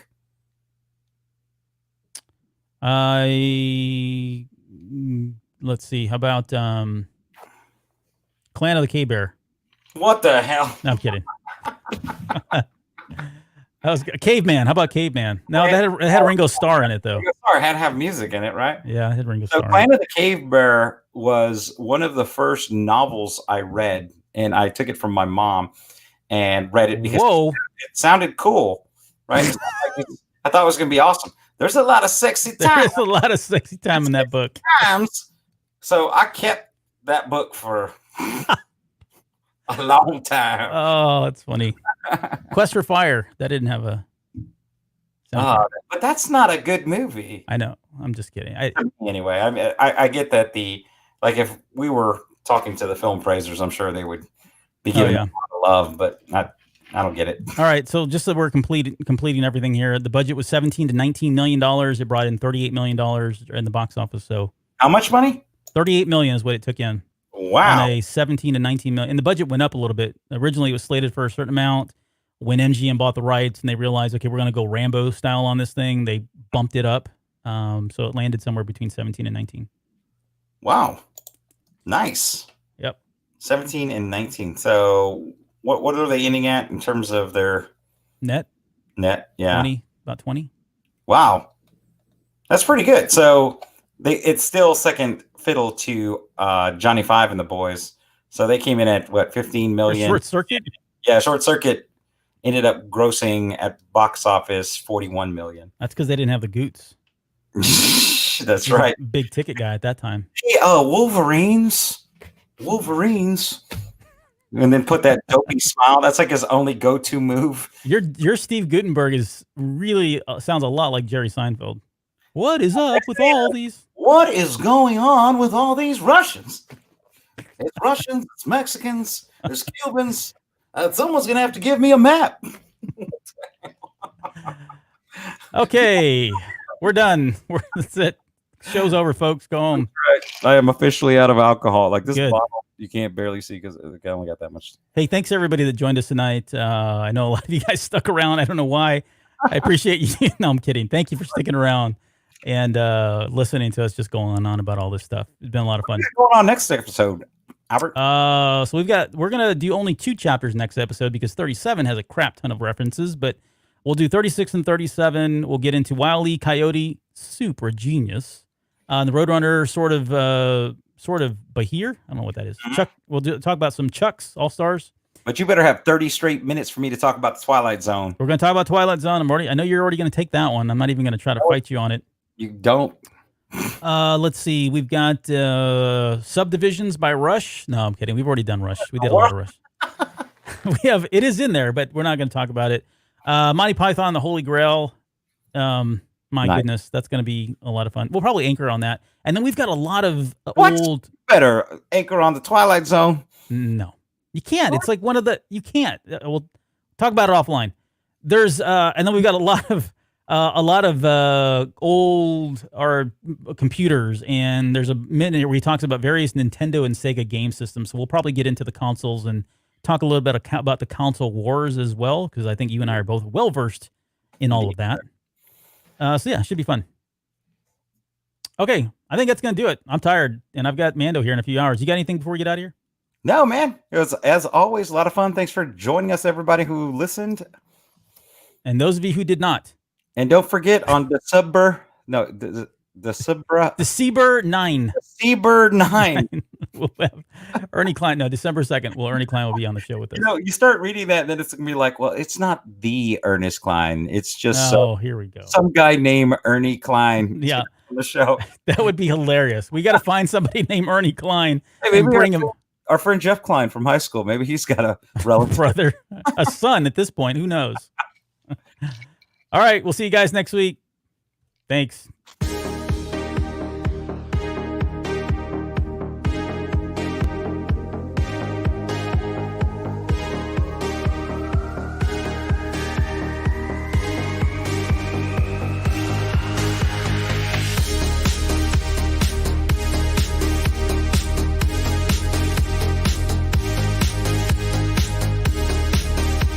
The views and opinions of the Basement hosts are of our own and are not in any way affiliated with Random House or Ernest Klein.